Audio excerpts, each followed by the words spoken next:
Go figure. I'll tell you what, we're going to take a quick break, and my anger is going to be tempered by the coaching abilities, the leadership abilities, the leadership tactics, the leadership of Coach Dave Daubenmire, because he's sick of it too. There's an article on our website, Where's Our Team? Where's our team? Well, buckle up, saddle up, giddy up. Get right back.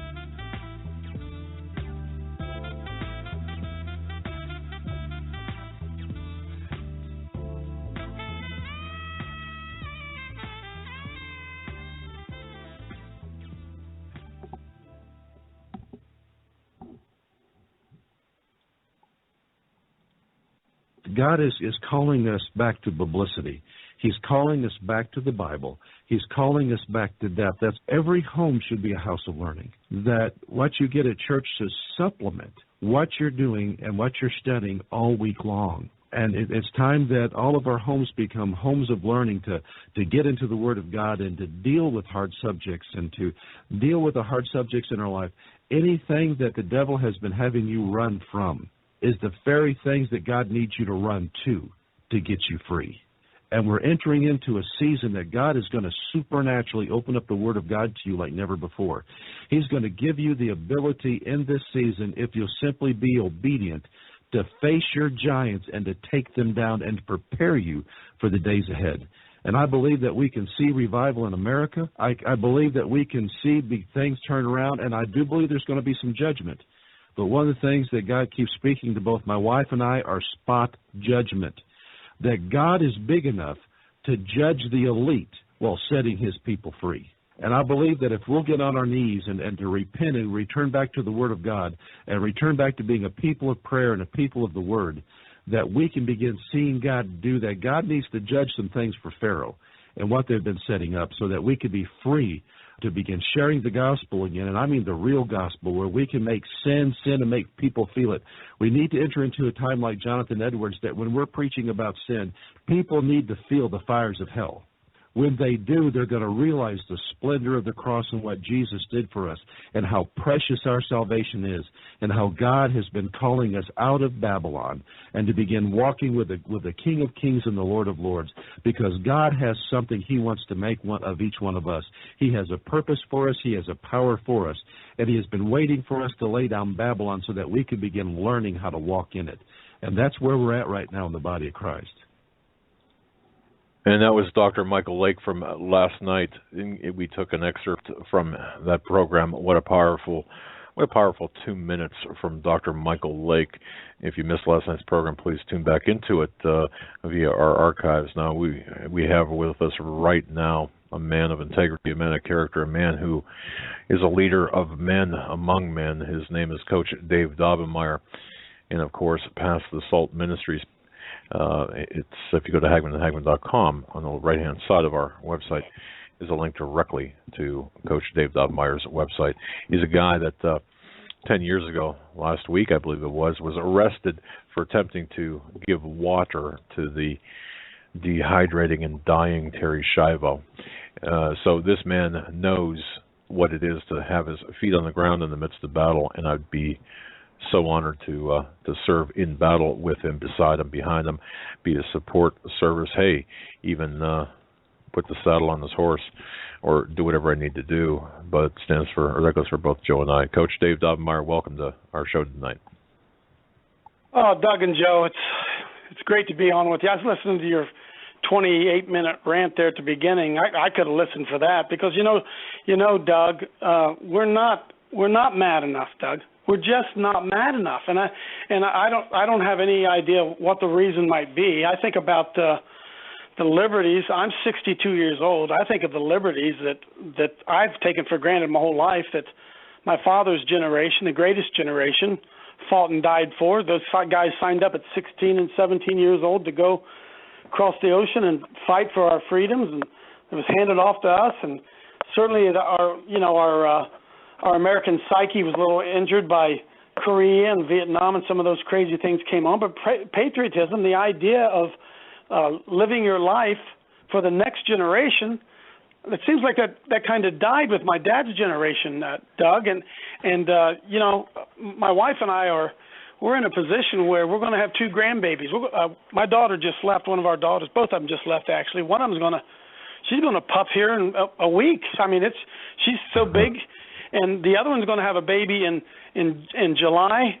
And Doug, what kind of granddaddy doesn't fight for the future of his grandkids? It's just inconceivable to me what we have permitted to go on in this land. And a lot of it is theological. A lot of people think it's the end times, and I'm not here to debate that because I'm not a theologian.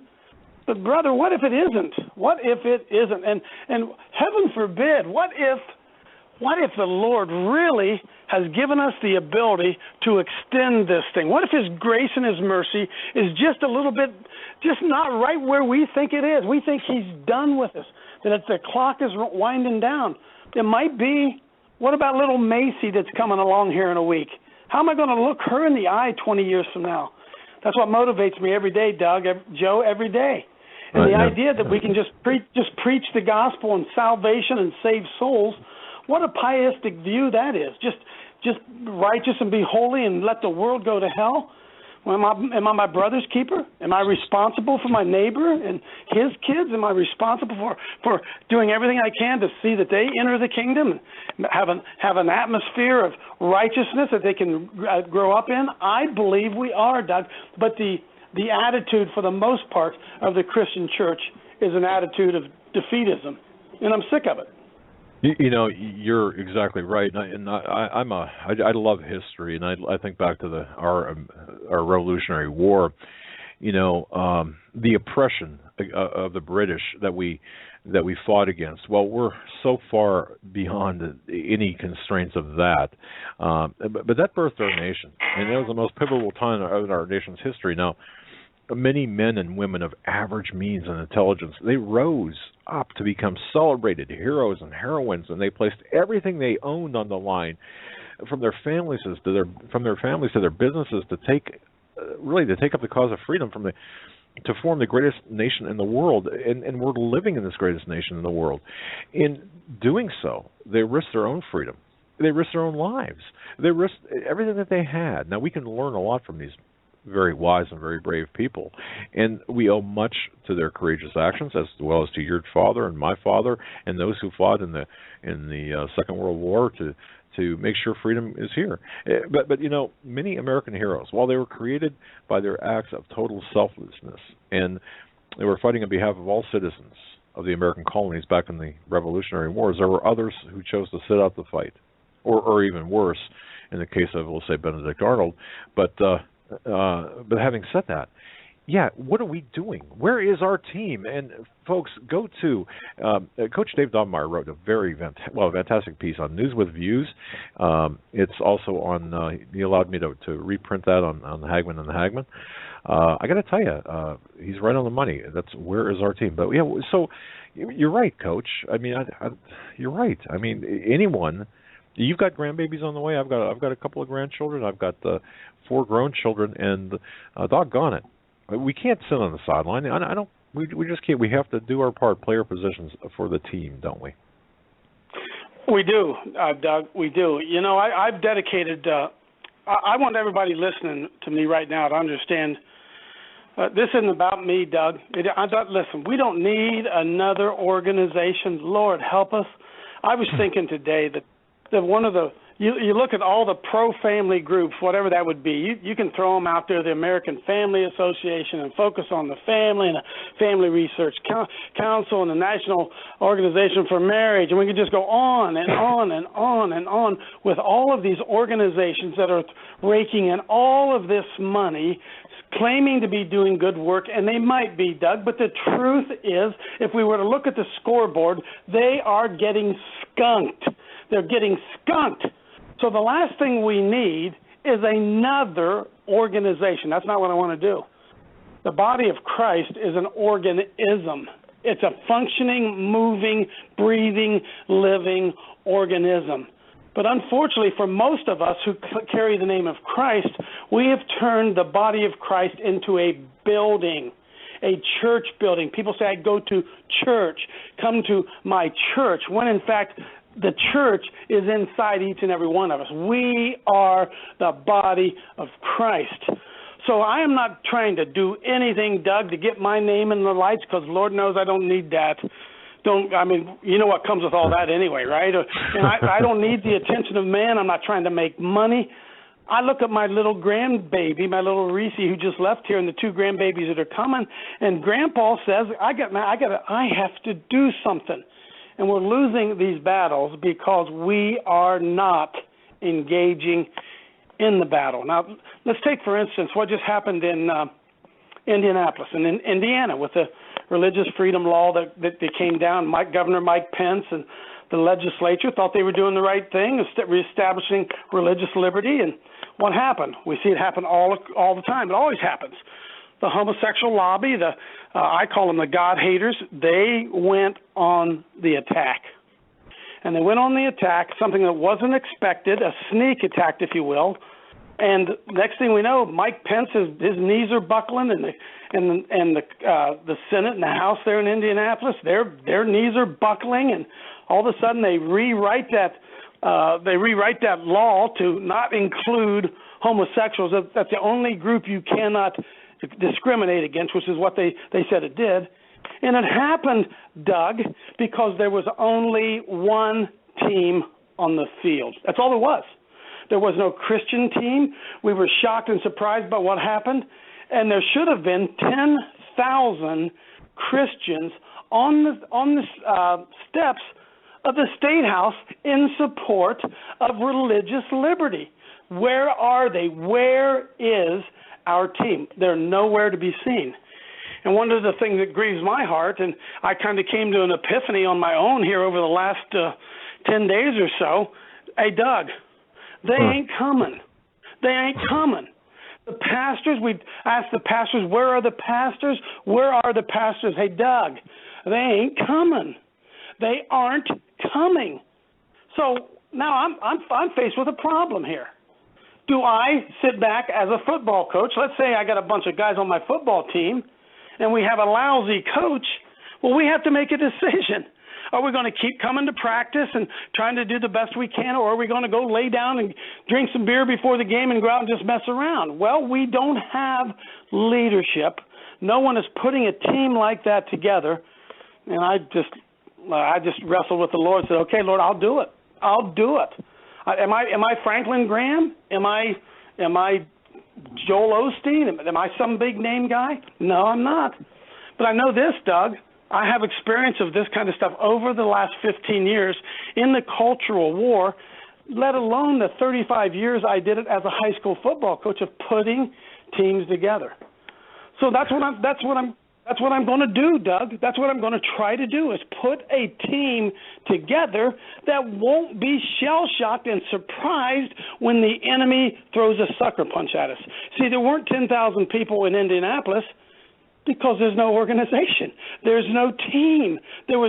Everybody was flummoxed. They didn't know what to do. And in 5 days, the battle's over. The God haters win, and we're all scratching our heads saying, how can this happen? 3% of the population, according to government statistics, 3% of the population, they're controlling multinational corporations. They're controlling the houses of Congress and the White House. In fact, Doug, 3% of the population is causing the body of Christ, this thing we call Christianity, to totally turn away from everything the Bible teaches. How can they be that powerful? Well, they're that powerful because they're in any opposition. And that's what I believe the Lord has laid on my heart to try to do. Wow. Well, and this is something that we're going to get into because, Coach, and folks, knowing Coach Dave Dobmeyer, look, when he says he's not in this to create a new organization, he's absolutely right. He's not in this to do any of that or after the limelight. No, none of this. Coach Dobmeyer is after results, and that's what we're all after, results. We want to see results, and we want to look up at the scoreboard at the end of the game, and when we say game, perhaps it's our lives, and we want to look at the scoreboard and see a winning score there. Now, if we know we're going to win, but ultimately in the larger Come on a sense, minute, Doug. Come on, Doug. When's the last touchdown we scored? When's the last touchdown Christians have scored? Can anybody tell me the last time we scored anything? No, I can't, brother. I've thought about that all day. I can't think of one touchdown we've had. See, we think a touchdown is when some lady and some man in Indiana are exposed because they don't want to sell pizzas, and the homosexuals come after them, and so everybody rises up and gives them $1 million. Say, oh yeah, take that. That's a victory. No, brother, that ain't a victory. That isn't a victory. And it's not a victory until the other side, the enemy, learns that they're not to do that anymore. Now, for a lot of people, Doug, it flies in the face of Christianity.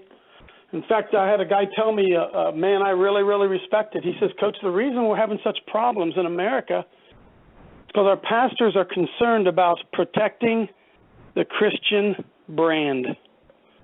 Amen. Yeah, think about that a minute, Doug. They're worried about how Christianity looks. They're worried that somebody's going to call them hateful. They're worried that somebody's going to call them bigoted. Pick out the number. And so the pastor said the last thing they want is somebody to call them names and do anything that might make Christianity look bad. But here's the truth, my friends. We're in a war. We're in a war. And we cannot, Woody Hayes, I think I've used this with you before, the old football coach at Ohio State said he never saw a football player make a tackle with a smile on his face.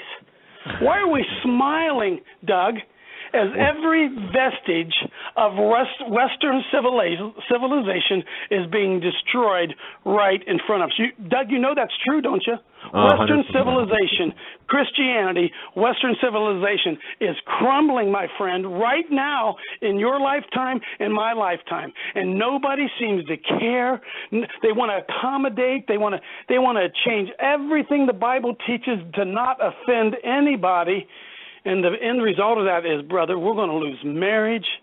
We're going to lose the right to life. We're going to lose all of these battles that when we look back on it, we're going to say, that shouldn't have happened. I often said to my mom, my dad, where were you guys in 1961, when they took prayer out of the school, 1963 when they took Bible reading out of the school? Where were you guys? And Doug, just like me, I'm living their life right now. And this stuff's going on around me, and anybody doing a damn thing about it. And we gripe about it, we bitch about it. I don't know if I can use those words. I'm sorry if that offends anybody. We gripe and we moan and we complain and we scream about Obama and we scream about Boehner and we talk about all this other stuff. And I'm with you, but daggone it, you deserve it because you put up with it. You put up with it. And I've made the decision for the sake of my children and my grandchildren. If I go down, I'm going to go down standing up, Doug. I'm not going to go down whimpering and cowering and hiding from 3% of the population. I refuse to do it. I agree with you 100%. And you write in your article that most pastors, now getting back to what you said about branding and the image of the Christian churches, most pastors spend their time fighting over trivial matters within the congregation than they do fighting for the survival of Christianity in America. I agree 100%. And we sit and Joe and I cannot continue to sit behind a microphone and yell and scream and pound our desks and complain and rant without going out there and backing people like yourself, like you, Coach Dave Dobmeyer. And we, if we expect others to do it, we better damn well do it ourselves or shut the hell up. I'm sorry. Doug, if we don't, brother, I'm with you. There's a time for barking, right? There is a time for barking. And my son's got a German Shepherd. We've talked about this before. And when I go to knock on my son's door, that German Shepherd starts barking. But if somebody else goes and knocks on that door and that German Shepherd starts barking, they ask a question. The mailman asks a question, doesn't he, Doug? And that question is not does he bark, does he bite? Does he bite? Right? Yeah. So, brother, listen, there's a time to bark, but there's a time to bite. And for whatever reason, we have lost the ability to bite. It says in Isaiah 56:10 that Israel's watchmen are blind. They're all dumb dogs, loving to slumber, afraid to even bark. Hey, Doug, the guys in the pulpits, for the most part, they're afraid to even bark anymore, let alone bite. And that's the issue that we see today. like you said so well earlier, the people in the pulpits, from the congregations to the ministers, are so afraid of offending someone, so afraid of looking bad to the world and conforming to the world. They're too busy conforming to the world to conform to the Word. And so we have seen this apostasy, especially in the Western society, from Europe across the ocean to here in America. And the churches are, losing members left and right. Here on the local level, I know that the Presbyterian Church has recently voted to change the rules and definition of marriage in their leadership all the way down to their churches. And that's not even a Christian church, then, is it, Joe? That's not even a Christian church anymore. No, the majority of Christian churches in this nation are doing a disservice to Christ by preaching their own gospel rather than preaching the sound doctrine that they're told to preach. Absolutely. So there we are. We become our own worst enemies. Doug and Joe, you know this about me, and maybe the listeners don't know this about me. I was a high school football coach. I got sued by the ACLU in '97. They got me started Pass Assault Ministries in 2000, and we spent 14 years on the streets doing what Jude told us, to earnestly contend for the faith. Now, fellas, listeners, please understand this. Arguing about doctrine, that's not contending for the faith. That wasn't what Jude was talking about. Our churches are not supposed to argue with each other over when the rapture is coming, or whether you're supposed to submerge in baptism or sprinkle, or whether you can speak in tongues or not speak in tongues. That's not the contending for the faith that Jude was talking about. The contending for the faith, how about this, Doug? The contending for the faith is when one group of people wants to completely undermine and overturn the basis of all Western civilization, marriage, and the family. They want to do that. Doug, that's contending for the faith. Not how much my parking lot, how much pavement's in my parking lot, or how much the curtains are going to cost in the church. That's not contending for the faith. Contending for the faith is fighting the enemy who are trying to destroy the cause of Christ. Kids, people, students in schools, they are perishing. My wife goes in and substitute teaches. I don't go into the government schools anymore. My wife goes in there and she comes home every day. She says, "Oh, honey, you can't believe it." They don't even know what Easter is. They don't even know what Good Friday is. They don't know. They have no understanding at all of the heritage, not only of Christianity, but of Western civilization. This is being done to us in our government schools. And you know what's happening to us, fellas? They are trying to run out the clock. What do you mean? What do I mean by that? I ask a lot of people today to send me emails, and we're going to get to that in a second, about this army we're trying to build. And you'd be amazing how many emails I got, Doug and Joe, from senior citizens, from 80-year-old people who are sick of what's going on. But we better understand this. They're running out the clock on us, Doug. They are. Those old people, they're going to die away. When they die away, their heritage is going to die away with them. Those guys who went and fought over there, who stormed Omaha Beach, their story's going to die with them. The Western civilization is going to die with them. I heard a statistic the other day. Think about this. This is staggering. That 70% of young men between the ages of 24 and 34, I might be off a year, 70% of them between 24 and 34 are not married. They're not married. Doug, think a generation ago. Think how young people got married a generation ago, and how they got married and they stayed married. But now with the free love and abortion and all that kind of stuff that's going on, see, that civilization, Western civilization, is being undermined. Now, most of us don't care, because they think, well, we're going to be out of here soon. The Lord's going to return. We're going to be out of here. My goodness, what a selfish position that is. Because if you really believe the scriptures, and you really believe that there's going to be calamitous times that's going to come, if you really believe that, how selfish could you be to think, I'm going to get out of here and let everybody else take the brunt of it? Doug, that makes my blood boil. That is not a Christian point of view. I totally agree with you on that, Coach. And you made several good points here about the generation. It's a numbers game in a number of different ways, in many ways. Obviously, the people who have been taught, the generation who have fought in World War II, very few left and dying off rapidly.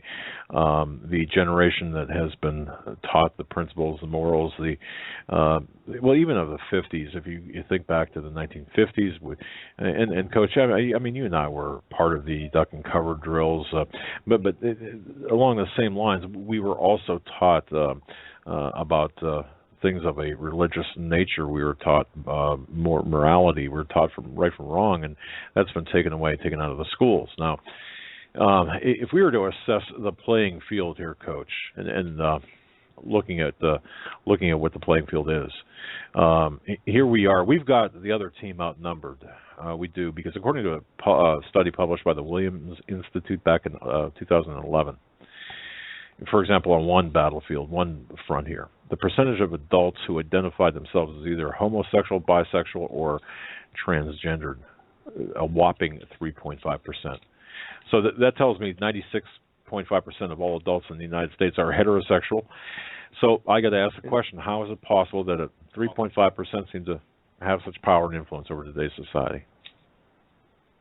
That's a question. And the answer to it is there's no opposition to them. We trust Republicans to try to do it, and Republicans aren't going to do it. They're not going. They're elected officials. They're looking at what's going on with gay marriage, Doug, and they know that probably gay marriage is going to be approved by the Supreme Court, even though Elena Kagan and Ruth Bader Ginsburg have both married homosexuals. So we know where they stand on this issue, right? They ought to recuse themselves. So the Republicans look at that and say, wow, that's probably going to go through, and then I'm going to have to defend fighting against it 2 years from now. I won't run for re-election, so I'm just not going to fight it. But they're not suiting up. They're not suiting up. No, well, they don't know. They're not. We're not suiting up. We are not the water underneath the boat. We're not keeping the politicians, the good, godly Christian politicians, we're not keeping them afloat. Mike Pence tries to make a godly stand in Indiana, and they drain the water out from under him. The other teams out there, they're throwing mud balls at him, and our team is nowhere to be found. Now, here's another situation that's going on. I'm looking at the top of the hour, so I'll make this real brief. With what's going on with Dr. Ken Hovind down in Pensacola, Florida. We've been down there actively trying to work with Brother Hovind to get him out of jail. He deserves to be able to go home with his family. But, Doug, we can't get anybody to come down and stand with him. The pastors won't get involved. And why won't they get involved? Same reason. They're saying he's a tax protester, even though he's not in jail for tax protesting. That's not what he's not in there for tax evasion. Those aren't even the charges against him. That's not what he's even in jail about. But these pastors won't come out. They don't understand how close they are to being him. They don't understand it. And so we go down there and we stand and we try to raise up an army and get people to come down there and make a difference. And when the trial was going on, when it first started, Doug, there was 3, 4, 5 Christians in the courtroom maybe. And 6, 7 days later, when the word began to get out, all of a sudden the courtroom was full of Christians. And Ken Hovind was able to fight it to a hung jury. They're going to try him again on May 18th. But why in the name of everything that's holy, can't people get out there and defend their brother in Christ? What is so hard about this? They say, well, he should have paid his taxes. Well, you know he's been in jail 101 months? How much blood do you want out of this guy? If you think he was guilty, how much more? The rest of his life? Are you kidding me? So it's a big problem, Doug. And maybe when we come back from the top of the hour break, I can talk about what I want to do, the plan that I think about putting a team together and how this thing can work. And so that the next time, anytime, wherever, because it's going to happen to somebody again, we are ready, instantaneous, with a team to put on the field and fight. And I'd like to maybe try to unveil that a little bit when we come back from the top of the hour. Amen, brother. Yes, absolutely. It just makes sense, doesn't it? It does. This just makes sense. This just makes sense. That you will never win. You'll never win if all you do is play defense. I promise you, the greatest football team in the world, if they never score any points, will never do anything but tie. Ever. the best defense in the world. And we've been trying to play defense, and it isn't working very good for us. And the thought of us trying to score a touchdown has never entered our mind. Well, I'm a guy, I think I have a game plan, and I'd like to talk a little about that as the night progresses here. All right, we'll Coach. take a quick commercial break and get a quick word from our advertisers. We'll be back after this short message. You're listening to the Hagman and Hagman Report, as our guest tonight is Coach Dave Daubenmire. And welcome back, ladies and gentlemen, to hour number 2 of this Thursday, April 9th, 2015 edition of the Hagman and Hagman Report. Tonight, our guest is Coach Dave Daubenmire. Pass the Salt Ministries is his website. He's also a writer and speaker. He writes on News with Views, and we are happy to have him on our show. We were so blessed to be able to go down and meet him, not only in Montana last year, but in Dublin, Ohio, at the conference that was held, and it was fantastic. He energized the room in Montana. Absolutely. He energized the room in Columbus. I mean, anywhere you go, you want to have Coach on your side. You want him as your leader. You want him as the guy next to you, in front of you, and you want to say, hey, Coach, put me in. I'm ready to play. Yeah. And, Coach, without any further ado, I want to hear about putting your plan out there and see what I know you talked to my dad earlier, and you talked to him a little bit about it, but I only got a little bit of what you guys talked about, so I'm anxious to hear what you have to say tonight. Well, thanks, Joe, Doug. Love you guys, man. I just love. As I said to you many times, just the way that you give somebody the floor and you let the Spirit of God go, and I just appreciate your hearts. Here's what's happening to us, guys. I've been in athletics my whole life. I'm a coach by formal training, coached the high school level, 35 years. I know how to put a team together. But I have to be honest with you, I've been somewhat intimidated, Doug and Joe. I've been doing it 15 years, on the street stuff, and we go and we stare down the devil, just telling you that that's what we do. But I've been somewhat intimidated because one thing I'm not a pastor.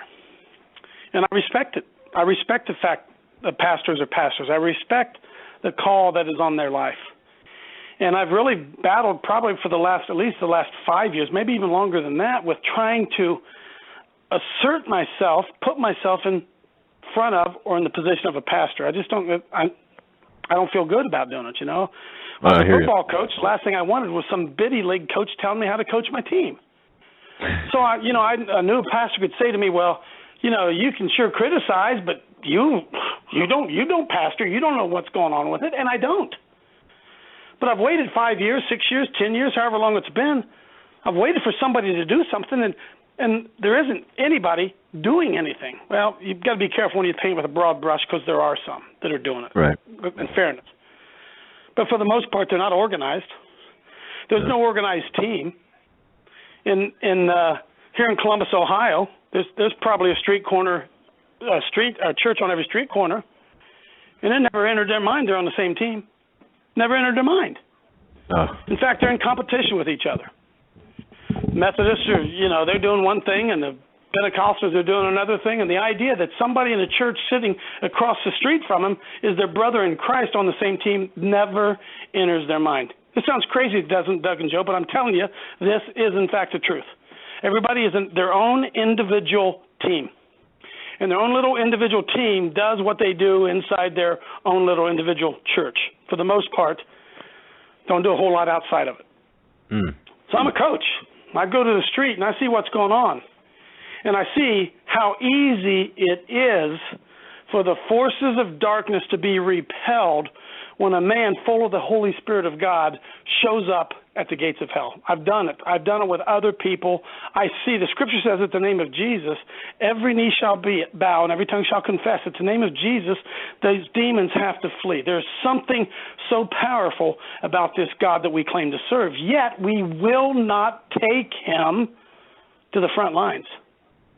And Jesus said in Matthew 16 that he would build a church and the gates of hell would not prevail against the church. And if something isn't prevailing, it seems to me that something's trying to knock it down. Well, the church is supposed to be on the offense. We're not supposed to be on the defense. So I wrestled with it, as I said, for quite some time. I saw the problem. I believed I had the answer, but I didn't really believe, Joe, that Doug, I had the authority or that nobody would follow me or whatever. And I'm just trying to do what Paul said, follow me as I follow Christ. I'm just trying to live out the call that the Lord has put upon my life. That's all I want to do. Just being obedient. Yeah. Just being obedient. I'm a coach. I've been trained as a coach. So let's look at what's going on here. Let's use the example of Indianapolis. They passed that law, which certainly was not a discriminatory law. It was a good law, freedom of religion for everybody. And the homosexuals and the God-haters, and they show up and they beat up and do everything, and there's no response from the church, or there's no response for the church because why? Well, we're not organized. So I watched that happen. I watched what's going on down in Pensacola, Florida with Ken Hovind. No help, no team, nobody coming in. Oh, we got a few people down there, but not really. No pastors, no leadership. And I said, we're just floundering in this. Why is it floundering? Well, let me paint a picture, Doug. Remember 1990, I think it was, first Gulf War, shock and all? Oh, yeah. We all remember that, don't we? And how we sat in our living room and we watched the invasion of Baghdad and the bombs going on for how long did we bomb them, those sorties? We flew those things for 30 days or whatever. The Air Force softened up the ground. But eventually, we had to send in ground troops. You can't just win a war with the Air Force. Prayer. Right. You understand? Let me make a comparison here now. Prayer is the Air Force. It's the Air Force. And so what we do in our churches, what we do in Christianity is we say, well, I'm praying about that, brother. I'm praying about that. Okay, good. I'm glad that you are. You're the Air Force. You're bombarding the high places and softening up the enemy. But at some point, somebody's got to go in and possess the land. That doesn't just happen with prayer. Jesus in the Garden of Gethsemane prayed so hard that blood came out of his pores, and then he got up and he went. Prayer alone wasn't enough. So the team that I want to put together, Doug, I'm asking people to go to my website, ptsalt.com. There's a big icon right on there where I'm asking people just to give us their email address. Just give us your email address. Go to ptsalt.com and give us your email address because I'm putting together a team. I'm going to put together a team of those. Here's the picture, Doug. Something breaks loose in Erie, Pennsylvania, where somebody there's under attack. It happened right here in Bexley, Ohio, regarding a cake baker in Bexley, Ohio. The homosexuals show up. The God-haters show up. They pummel the owner, and there isn't anybody there to defend him. Well, if I had an email list, throwing a number out, I had 10,000 emails on my list, and I heard it was going on in Bexley, Ohio, I would have sent out an email blast, and I'd have said this, hey, trouble in Bexley, Ohio, boys. I'm going there. And anybody who's close, please come and join me. And if you can't, how about the Air Force? How about you start right now bombing? Right now, you direct your prayers towards Bexley, Ohio. We are going there. And then the infantry, they can get on the phones. They can make phone calls. They can write letters. These are people who cannot make it to the point of attack. But there is an element of us, I call us the SWAT team, who can make it we can make it. And there are people who are within a day's drive, retired guys, old oath keepers who are sick and tired of what's going on. And we send out this email, and instantaneously the Air Force starts bombarding, the infantry starts writing letters and making phone calls, the SWAT team shows up on the beach. Brothers, we will turn back the enemy if we will begin to do that. But we're not organized. We're not organized. In fact, we're sitting here right now today, I'm scratching my head wondering what's it going to be tomorrow? Where are they attacking tomorrow? And when they attack tomorrow, what's our response going to be? Well, our response is going to be nothing. We don't have a response because we're not organized. So I'm trying to collect email addresses, not for an organization, for an organism. And let those mothers, I heard from them today, those mothers who've got lost kids and those grandmas who lost kids in Vietnam. I got the emails today. I said, oh, Coach, I can't help much, but I can pray. Oh, I'd love to be able to pray. If you told me where to pray and what to pray, I can do that. And then I began to hear from guys who said, oh, yeah, listen, I'm good with logistics. I can help you set things up. Another guy, oh, I'm good with graphics and I'm good with communication. See, our army is out there, but it is not organized. And I believe, Doug and Joe, under the unction of the Holy Spirit, that God called me to do this, to put this army together. And I believe that once we put this army together and we begin to understand this whole thing, I believe it will spread from community to community to community. And the only reason we lose is because the enemy is doing that, Doug. They are doing that already. We say, how do they get so organized? How do they all of a sudden know when to show up? They're organized. They have a team. They have a plan. We have no such plan. So I'd ask you, your listeners, just go to ptsalt.com. There's a big icon on there that says join the team. Just give us your email. Now listen, every one of those emails are coming to me, Doug. I'm going to read every one of them. Who knows how many it'll be? I've been busy all day doing it. I will read every one of them. And I've got some volunteers that are helping me, and we're cataloging them. And we're going to find out. We're going to find out what people's skills are. We're going to figure out, do we have a long snapper? Do we have somebody who can hold? Do we have a punter and a kicker? What are the skills that our team has? And once we figure out what the skills that are already evident in the body of Christ, and we focus them towards the target, can you explain to me how we could possibly lose? Now, the only way the only way we can lose is by not showing up, not playing. That's it, brother. That's the only way. Now, here's the magic of it, Doug. Let's say I had 10,000 names. Let's say I got 10,000 names, and I send out this call that, man, we need help. And as I put in the article today, Kankakee, Illinois. Something's going on in Kankakee, Illinois. Well, some guy sitting out of California, he probably can't help. But there might be a guy in Wisconsin that can. There'll be a guy in Indiana that can.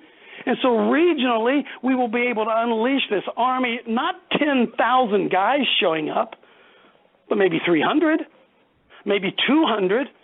And how many are home praying? The Air Force. What's the Air Force doing out there bombarding the enemy's camp? Doug, this is not hard. This is not hard. But we would rather, for the most part, sit around and gripe and moan about how bad things are rather than to strategically go on the offensive against that. That's what I want to do. I'm not going to ask them for money. I'm not going to bombard them with emails. I'm not going to fill up their inbox with stupid stuff. We will get this team organized, and when a battle hits, we will send a message out, hey, all hands on deck. And I think we'll be surprised how the Lord will honor not only our preparation, because the Lord values preparation, but our faithfulness to be able to go do that. And can you imagine the grandmas? Can you imagine those 78, 79-year-old women who've getting near the end of their life? Can you imagine how much fun they'll have picking up the phone and calling elected officials and bombarding them? Man, Doug, this is so easy. This is so easy. Let's get about it. Go right to my website, ptsalt.com, and just, boom, give us your email, and we're off and running. Coach, I just want to say this, and listeners, please, make us proud, please. If please do exactly that. Go to ptsalt.com. On our website, Hagman and Hagman, there's a link directly to Coach's website. It'll take you right to the front page where you can. It says join our team, and all you do is or join the team. I'm sorry. The battle is raging, and the time has come to put a team on the field. Please sign up to join us today, and that's the place for your email address. Click the sign up button. You know what? It's painless, and you're exactly right, Coach. And folks, think about this. You might be in California. The action might be happening on the opposite coast, but you might know someone on the opposite coast, or you might have a friend or a family member. And I would urge anyone who is part of the HH Connections team, especially you folks, because of your ability to network, and you're kind of a cut above in terms of, well, you know what's going on, to sign up to. Help us be proud of one another. Hey, Doug, can I make this point? Sure. There are 50. If I understand this right, there are 58,000 oath keepers. Yeah. Doug, where are they? Where are they? They've signed up for an organization. Where are they? Now, I'm not trying to steal anybody's team. I'm not trying to do an organization. I said I'm not building an organization. But those guys signed up on Oath Keepers to defend all this country against all enemies, foreign and domestic. And I'm telling you, the domestic enemies are killing us right now. What are they waiting for? You know what they're waiting for? A battle cry. They're waiting for a trumpet blast, and there is no trumpet blast. 58,000. Now, Doug, what if only 10% of those guys could show up at Dr. Ken Hoven's next trial, or 10,000 of them could show up at 10% of them could show up at the Gettysburg of gay marriage down in Montgomery, Alabama, when Judge Roy Moore stands against the federal mandate that marriages be, that gays can be married. What if only 10% of those 58,000 can make it down there? What if only 5% can make it down there? I'm just talking about the Promise Keepers. What if just 1% of the Hagman and Hagman audience could make it down there? Do you understand the numbers? Now, Doug, I'm not talking about a Glenn Beck rally in Washington, D.C. That's not what I'm talking about. I'm talking about boots on the ground. People say, well, Coach, I've never done anything like I don't know what to do. Well, you come and we'll show you what to do. Can you stand there and can you hold a sign? Can you stand there and just fold your arms? Can you read from a Bible? Can you sing worship songs? This is not hard. This is not hard. It's not hard, Doug. And we can win, brother. We can win on the numbers, and I do think of the Kent Hovind trial, and if we had 1,000 people down there, you would have seen such a rallying cry. I mean, it could have made the difference. I mean, would it have swayed the judge or the people there? Look, I don't know. And to me, it doesn't matter. Well, I mean, it matters, but if we show up, I'm sure the multitudes will make the difference. I mean, there will be some supernatural divine changes, and the air will change. I mean, it will change the air that we breathe. It'll electrify. Brother.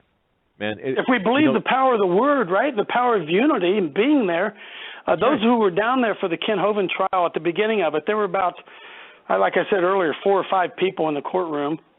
And as the cry continued to go out, the last few days of that trial, that courtroom was filled. They were filled with Christians.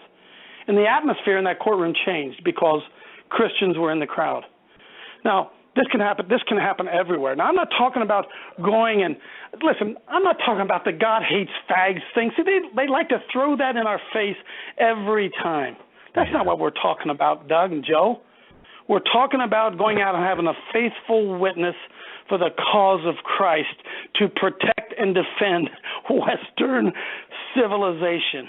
This is the Lord has given us such great opportunities. I'm trying to prepare a team first for Ken Hovind, then for Judge Roy Moore, the Gettysburg of gay marriage. If it goes down in Mississippi, I'm going to tell you this right now. Alabama. I'm sorry. I'm going to tell pastors this right now. They're going to come along and they're going to cut you guys down like cordwood. They're going to send these homosexuals. The U.S. Supreme Court is going to declare gay marriage a constitutional right, and then those homosexuals, are going to strategically pick out churches and come and force the pastors to marry them. And the pastor can bravely say, well, I'll never do that. Let me tell you something. With the force of the federal government behind those homos demanding to be married, look what they're doing just with baking cakes. That's right. Doug, this is really, really serious. And the only reason, several reasons that we're not contending for this is we don't understand the seriousness of it, and we don't believe in the power of our God to turn the course of this nation. I still believe he can. If my people who are called by my name will humble themselves and pray and seek my face and turn from their wicked ways, then they'll hear from heaven. I'll forgive their sins and heal their land. That promise is still there, brother. And if we're cowering in our churches and hiding from the enemy, praying that God comes and gets us out of here, that doesn't honor our Lord, brother. He loves guys who love him and defend him and are brave. God loves bravery. He loves courage. And I think we can see that bravery, that courage, that integrity, and that character. You mentioned Judge Roy Moore. Moore was actually booted from the Alabama Supreme Court in November of 2003. I mean, people have to understand what's going on here. Some state ethics panel, this Puke panel, unanimously decided to oust him from the bench. And what happened was he came back. I mean, he came back stronger, did he not? He refused to admit defeat and came back. He reclaimed the seat that he was booted from. He defeated Bob Vance. Let me paint even a better picture for you, Doug. And I'm not trying to hog the time. No, please do. I was down there before with Judge Roy Moore. I slept on the steps down there 7 nights when that whole thing was going on. When they removed Judge Roy Moore from his office, his legally elected office, they removed him from that. And only supernaturally could the Lord put him back in that position at this time, to put him back in there. And to see the state of Alabama vote 81-19 for traditional marriage. And then the federal court say, no, that's unconstitutional. And to see that brave man of God once again stand up and say, no, not in this state. Not in this state. The federal bench has no authority over marriage in this state. You ain't making gay marriage legal, not in my state.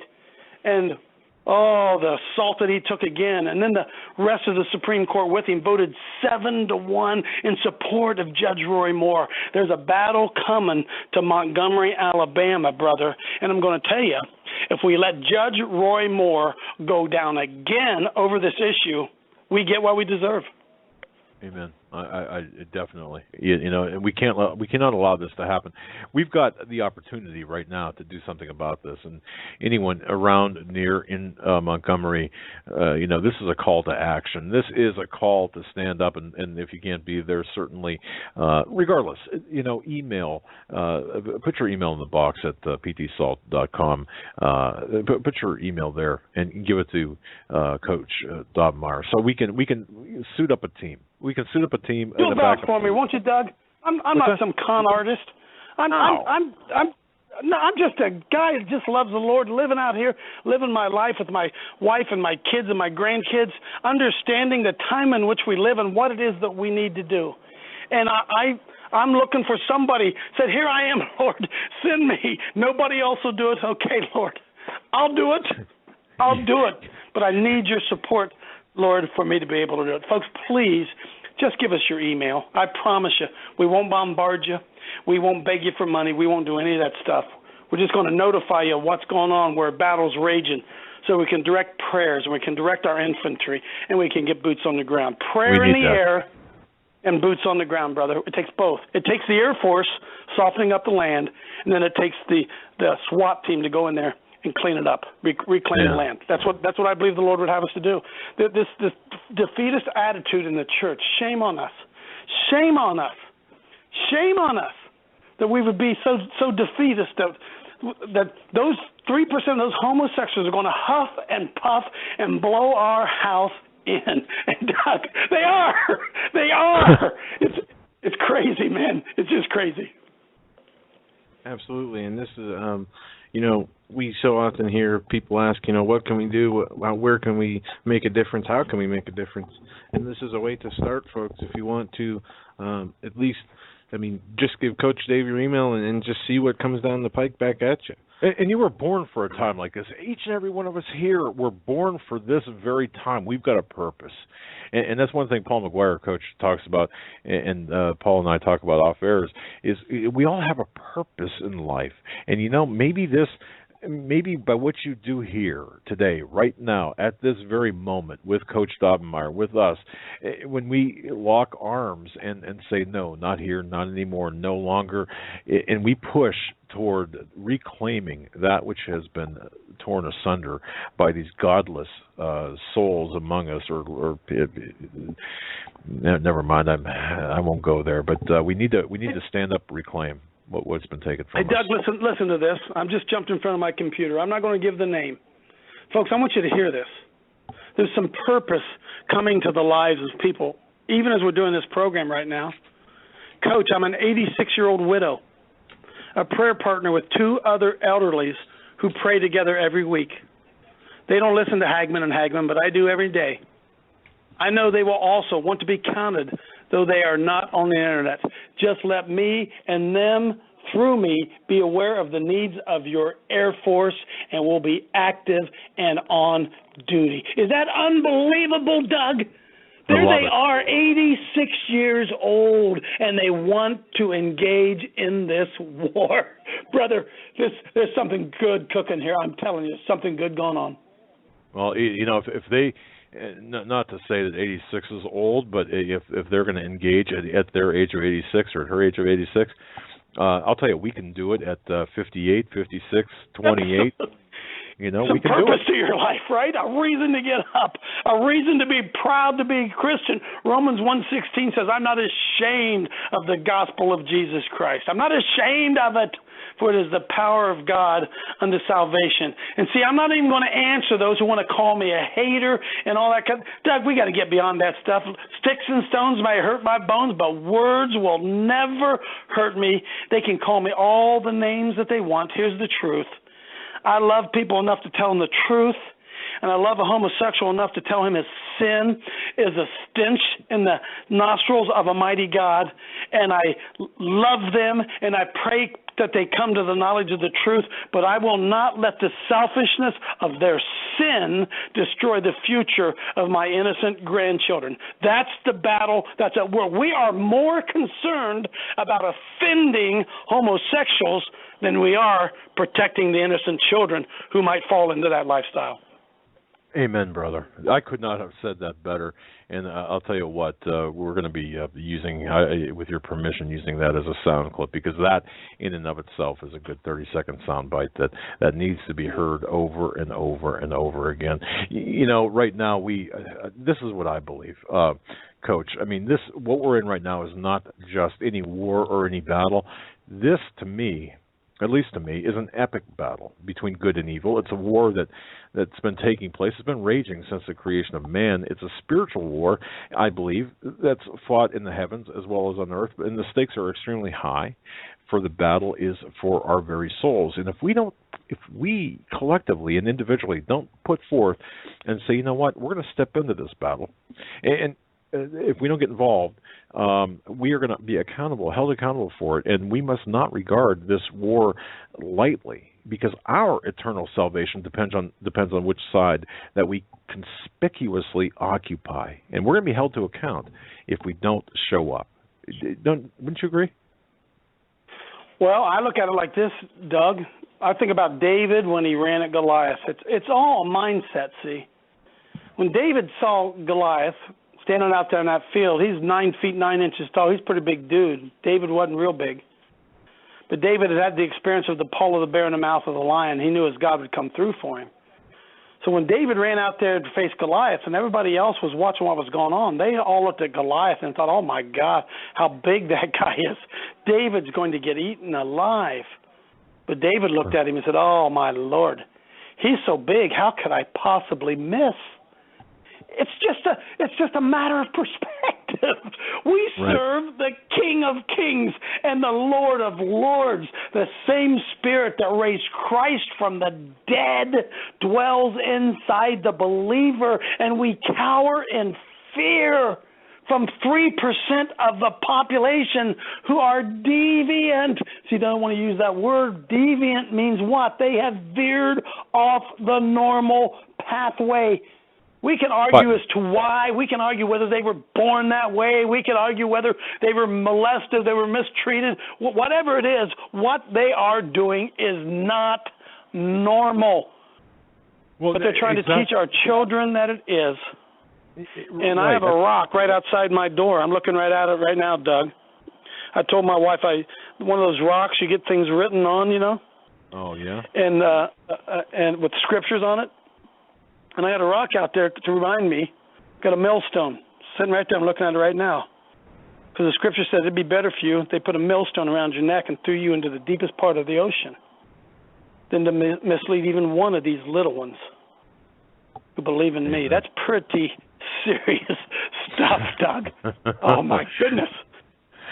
Yeah, I would say. Yeah. Well, look, Coach. I mean, we are whether we like it or not, we're part of this battle. If we sit this battle out, we're still a part of it as spectators, and we don't want to be spectators. Right.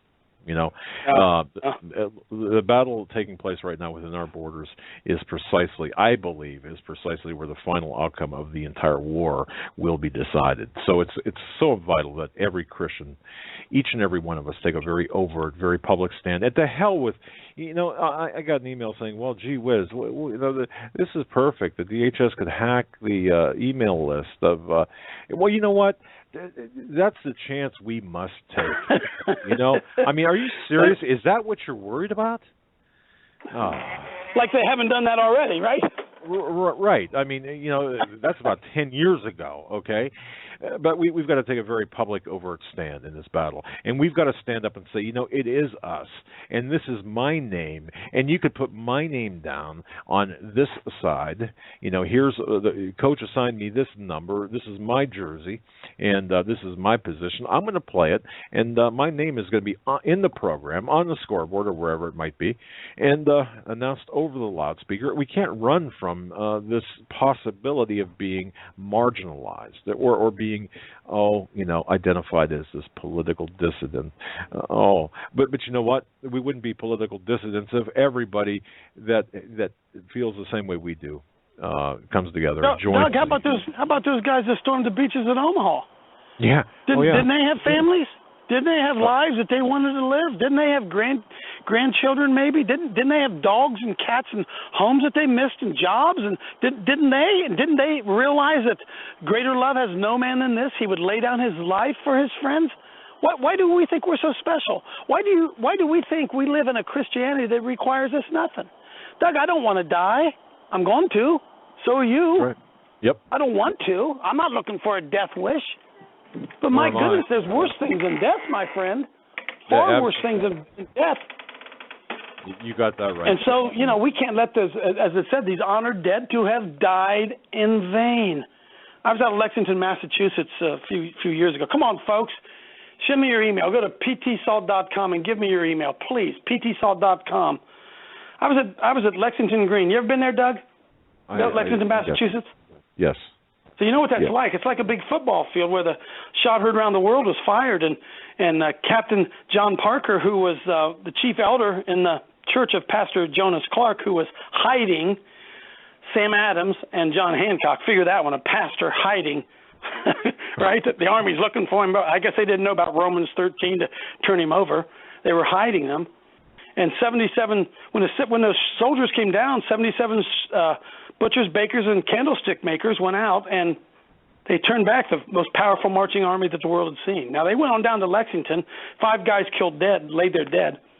But if you go to Lexington, Massachusetts, there's a rock on one side of it, a big old boulder, and carved on that boulder is this. It says from Captain John Parker, don't fire unless fired upon, but if it's war they want, let it begin here.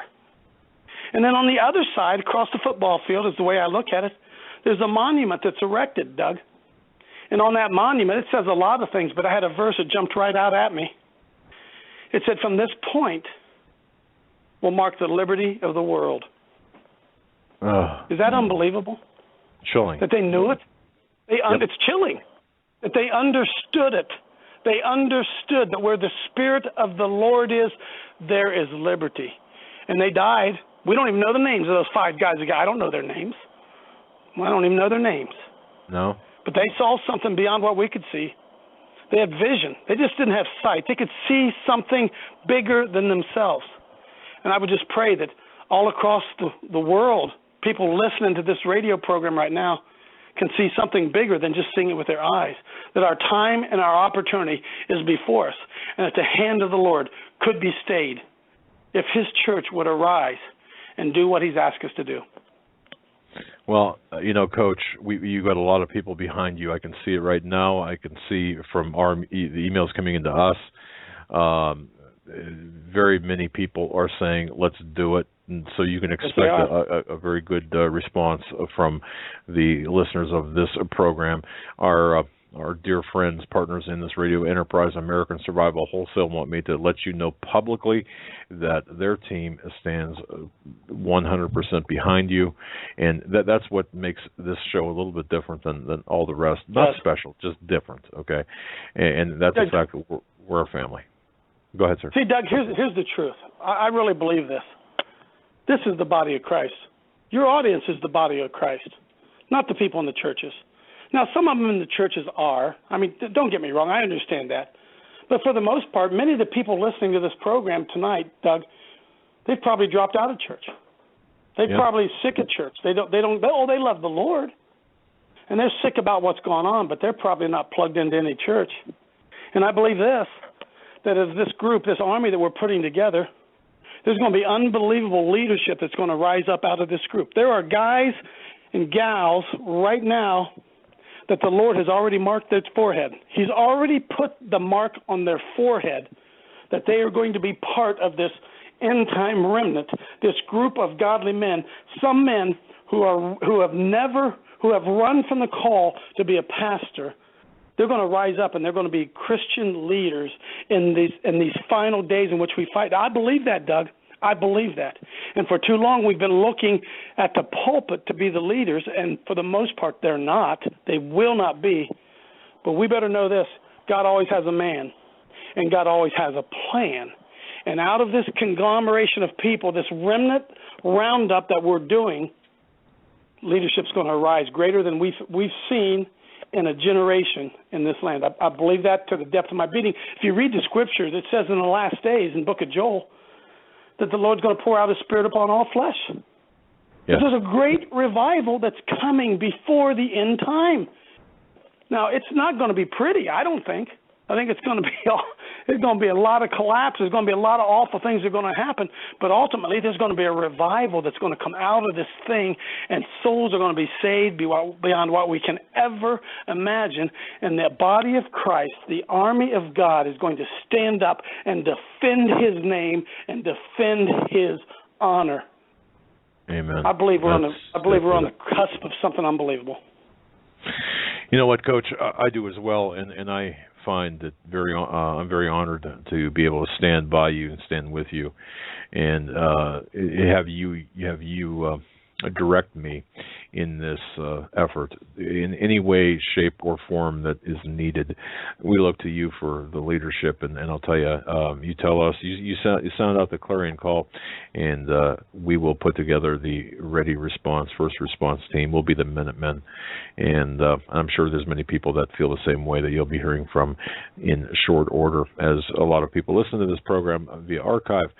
So even if you do, look, it's not just tonight. It's anytime you're listening to this program, definitely get a hold of Coach Dave Dobmeyer, ptsalt.com. That's right off our website as well. You can click the link and go directly to his website. Coach, any closing thoughts? I mean, you can go take us anywhere else you want to go. I mean, anything that's on your mind that you want to address it. Hey, the floor is yours, Doug, buddy. I got a lot more I want to say, but I've said enough. The Holy Spirit has done His work tonight, and I would appeal to people to please go to our website, ptsalt.com, and just give us your email. I was watching a video the other day of Rodney Howard-Browne. In fact, I think he's going to call in, Doug, here at some point, maybe on an 813 number. You could be looking for that. It was a powerful video, and he said, what's going to happen is going to require every Christian, every one of us, all hands on deck. We are in perilous times. In all of the annals of history, it would be hard to compare something like what we are facing now. Can you imagine the crumbling of the most prosperous nation the world has ever seen? It's right in front of us, Doug, if we do not try to rise up and allow the God to hold back His judgment. We have the opportunity to be able to do that. And for us to simply ask somebody to trust us with their email, that we can put you on a list to be able to engage the forces of darkness brother, that's not much to ask. And I just pray that people would do that, Doug, that they would trust us to do it, and we're going to get some great things done. And as far as let me throw this out there real quick. We've got Kent Hovind, some really, really good attorneys. The U.S. Justice Foundation, USJF.com, USJF.net, has agreed to come along and assist him. We've got some great attorneys that are working behind the scenes even right now. Great things are going on down there. We can't let our brother, we can't let him labor in jail. But here's what we got to do, brother. We got to build an army to get boots on the ground down there to help him. May 18th, if that trial goes forward. Good things are happening. God blesses faith. And if we lay our faith out there and allow God to come forward and move, he just needs a people to move through. And I believe he's chomping at the bit to we deserve, Doug, we deserve whatever comes our way. But in your vengeance, Lord, remember mercy. That's my cry. And I still think we have a window to be able to do that. Yeah, I agree. God's gracious. I agree. Coach, you, as always, you're wonderful, and like I said, I would hitch my wagon to your horse. I would follow you into the depths of hell, because you do. I mean, you've got the battle scars to prove it, folks. Coach has been in the battle. He's engaged in the battle. You know, you've been on the front lines, whether Terry Schiavo or others. You know, you've faced arrest. You've been there. They can say what they want, Doug. I ain't a phony, brother. I walk my talk. I walk my talk. Yeah, and I always told our football players, I won't ask you to do anything I won't do. And that's the way I feel about this battle too. I'll go to the gates of hell. I'll go. I won't ask you to go. I'll go. And if you can and you want to come, you're welcome to. But we need that Air Force praying for us, and we need that infantry making phone calls and bombarding the gates of hell, and then we'll get the SWAT team to go in and repossess the land. Well, it's either lead, follow, or get out of the way, right? I mean, that's where we're at, and that's you know, we're right there with you. You've got our support, Coach. Anytime. I mean, if also just so you know, if you're in the thick of it and for whatever reason you need airtime, you call up right away. We'll put you right on, and we'll sound the call as well via the airwaves. And we love you guys, Doug and Joe. Appreciate it for it. And I think Rodney's going to call in at 813 if you're watching for that number. Yeah, I believe he's got a real message that we need to hear. Sure. Yeah, not a problem. We're watching. In fact, Joe's watching for that number. It won't prompt him, but if he's listening, go ahead and call. You've got to press 1, even though you're not prompted to press 1. You got to press 1, and we'll. God bless you guys. God bless you guys. Let's stand up for Jesus, and let the Lord do what he wants to do. And if the whole thing goes to pot tomorrow and we're all out here, praise the Lord. But if it goes on another 100 years, brother, I want to be found faithful, holding a hammer in my hand, trying to rebuild those walls. That should be the focus and the goal of every one of us. God bless you, my friend. Thank you, sir. All right, thanks, brother. guys. God bless. Until next time. See you later. God bless you, Coach. Have a great night. Once again, Coach Dave Daubenmire. His website is ptsalt.com. ptsalt.com. You can't get Salt Ministries. You cannot get any more. You can't get any better than that, really. And let me say this while you're looking at the board there, and it's 813. But you know, as I said earlier, the American Revolutionary War, the war for our independence from the oppression of our British, that officially began in 1775. It birthed our nation.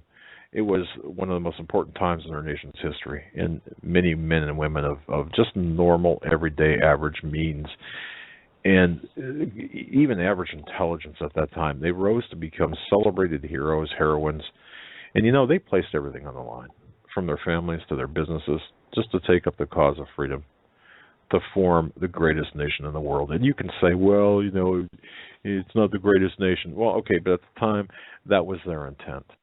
And they risked their own freedom as well as their very lives. So that was a very different time back then than it is now.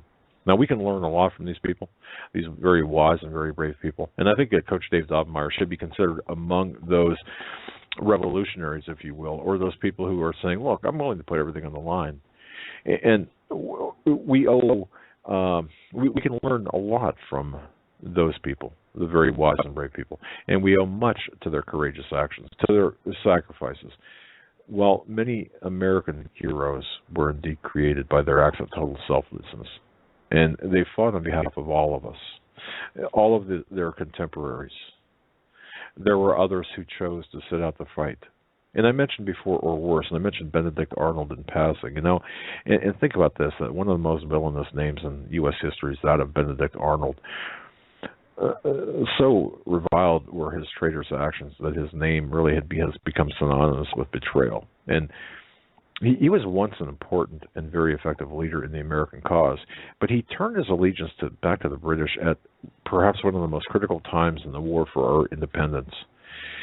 And it's interesting because if you study Benedict Arnold, if you study that time in history, some historians believe that his betrayal against his own country originated by his hurt feelings that he was betrayed himself. Now think about that for a moment. Isn't that what we're seeing among many today?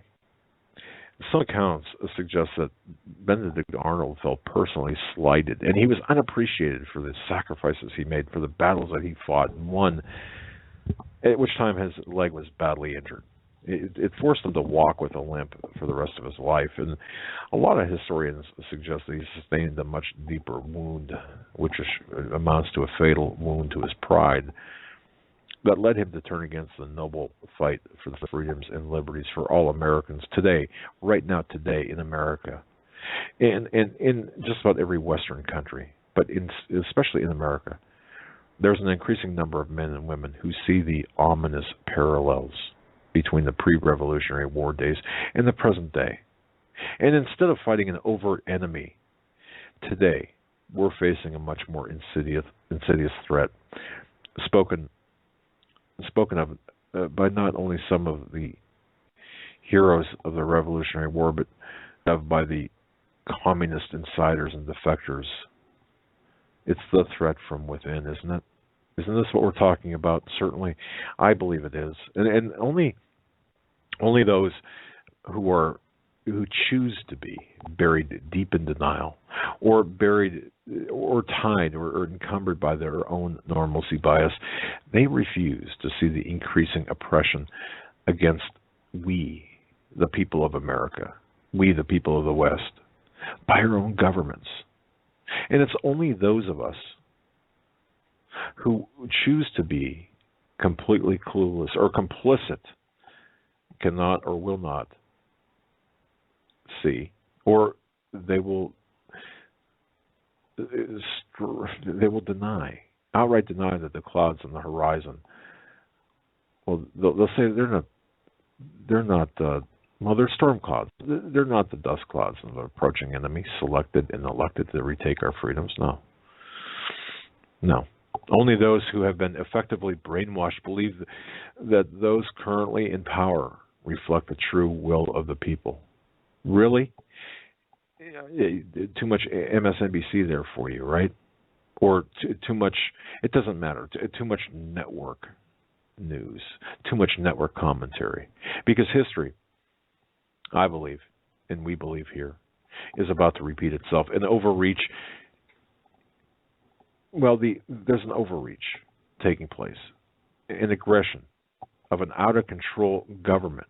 It's ramping up. They're ramping up their attacks against our God-given freedoms and rights as enumerated in our Constitution. And they're ramping up their attacks against God himself.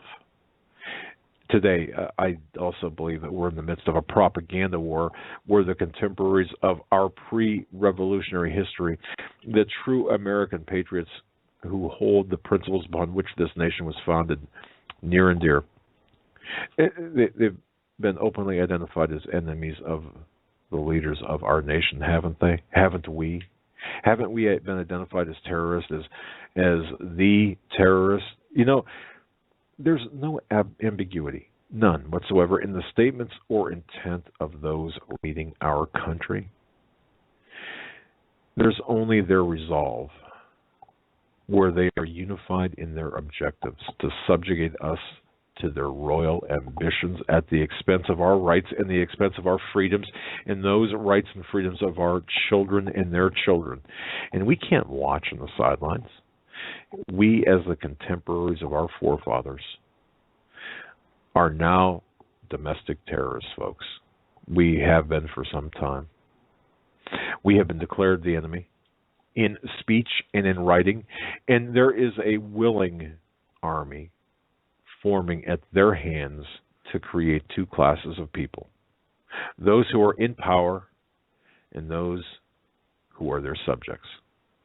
And, you know, I must say this again, there's no ambiguity in their words and in their deeds. Now, if you don't, or choose not to understand and call out the traitorous and seditious actions of those in power and their complicit media lapdog netherlings, along with their resolve to use everything and anything in their arsenal to marginalize and vilify the outspoken patriots who are fighting to stop further aggressive oppression while regaining lost ground, then we deserve what's coming, as that's exactly what we have earned.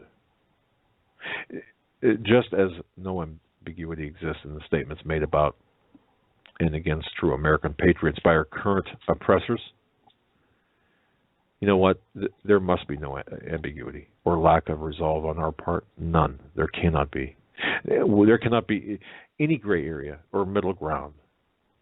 For I believe it is just such compromise, that gray area, the acceptance of that gray area, that has contributed to our current state of affairs. You heard Coach. There is really no gray area. You're either with us or you're not. And, I mean, you can't be spectators. There are no conscientious objectors in this fight. We must fight this propaganda war head on. We must call out those who have betrayed us and who continue to betray us for reasons that range from complicity to pride, from promises of seats at the table of the globalists to the assurances that they will live their lives unscathed by whatever royal mandate may be coming down the pike. Whatever the reason, whatever the cause, there exist those who have turned against the greater objective of restoring and maintaining our freedoms by attacking those who are staying the course. Now, really, it's time that we must publicly dig in our heels, and we must choose the side for which we stand. Are we going to stand for freedom, as it was intended? Or will we be subjugated to the will of an elite ruling class who will decide what constitutional rights we may retain that were won by the sweat and by the blood of our forefathers? You know what? They're watching. And it's time that we must publicly question the motives of those once described as patriots in this fight for freedom in the future of our country, much like Benedict Arnold. You know, you think back to Bunkerville. Doesn't seem like 100 years ago. How many people remember Bunkerville? You know what I'm talking about. That Nevada ranch, Clive Bundy. It was there that the global elitists dispatched a heavily armed contingent of federal agents and their mercenary supporters to face down the small group of patriots, unwilling to be bystanders in this overt and aggressive outreach of power and control. Now, if you listen to Rachel Maddow and others, they, of course, call Clive Bundy a criminal, much like they call Kent Hovind a criminal, much like they call those people who stand for the Ten Commandments and courthouses criminals and who stand against abortion criminals. But isn't it interesting? Isn't it interesting? The corporate media intentionally and with malice, they misportrayed the intent of both sides efficiently and convoluted the true issues behind that standoff. Remember that? It was a war of propaganda. You know, when one side loses, however temporary the loss, they must exploit public opinion and perception to their favor. But isn't that what's taking place right now? Indeed it is. In closing here, as we're at the top of the hour,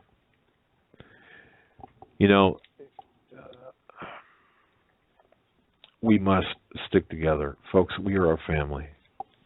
We are the remnant. And as much as I try to fight this, just like Coach, I mean, we're not pastors, we're not theologians, we're not even talk show hosts, for crying out loud.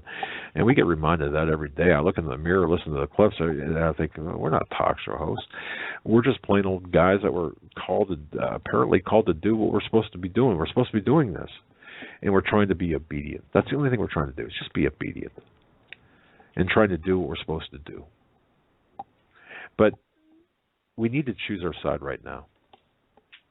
We need to choose our side right now, or accept the future that we have so rightly earned and deserved, depending on which side we choose.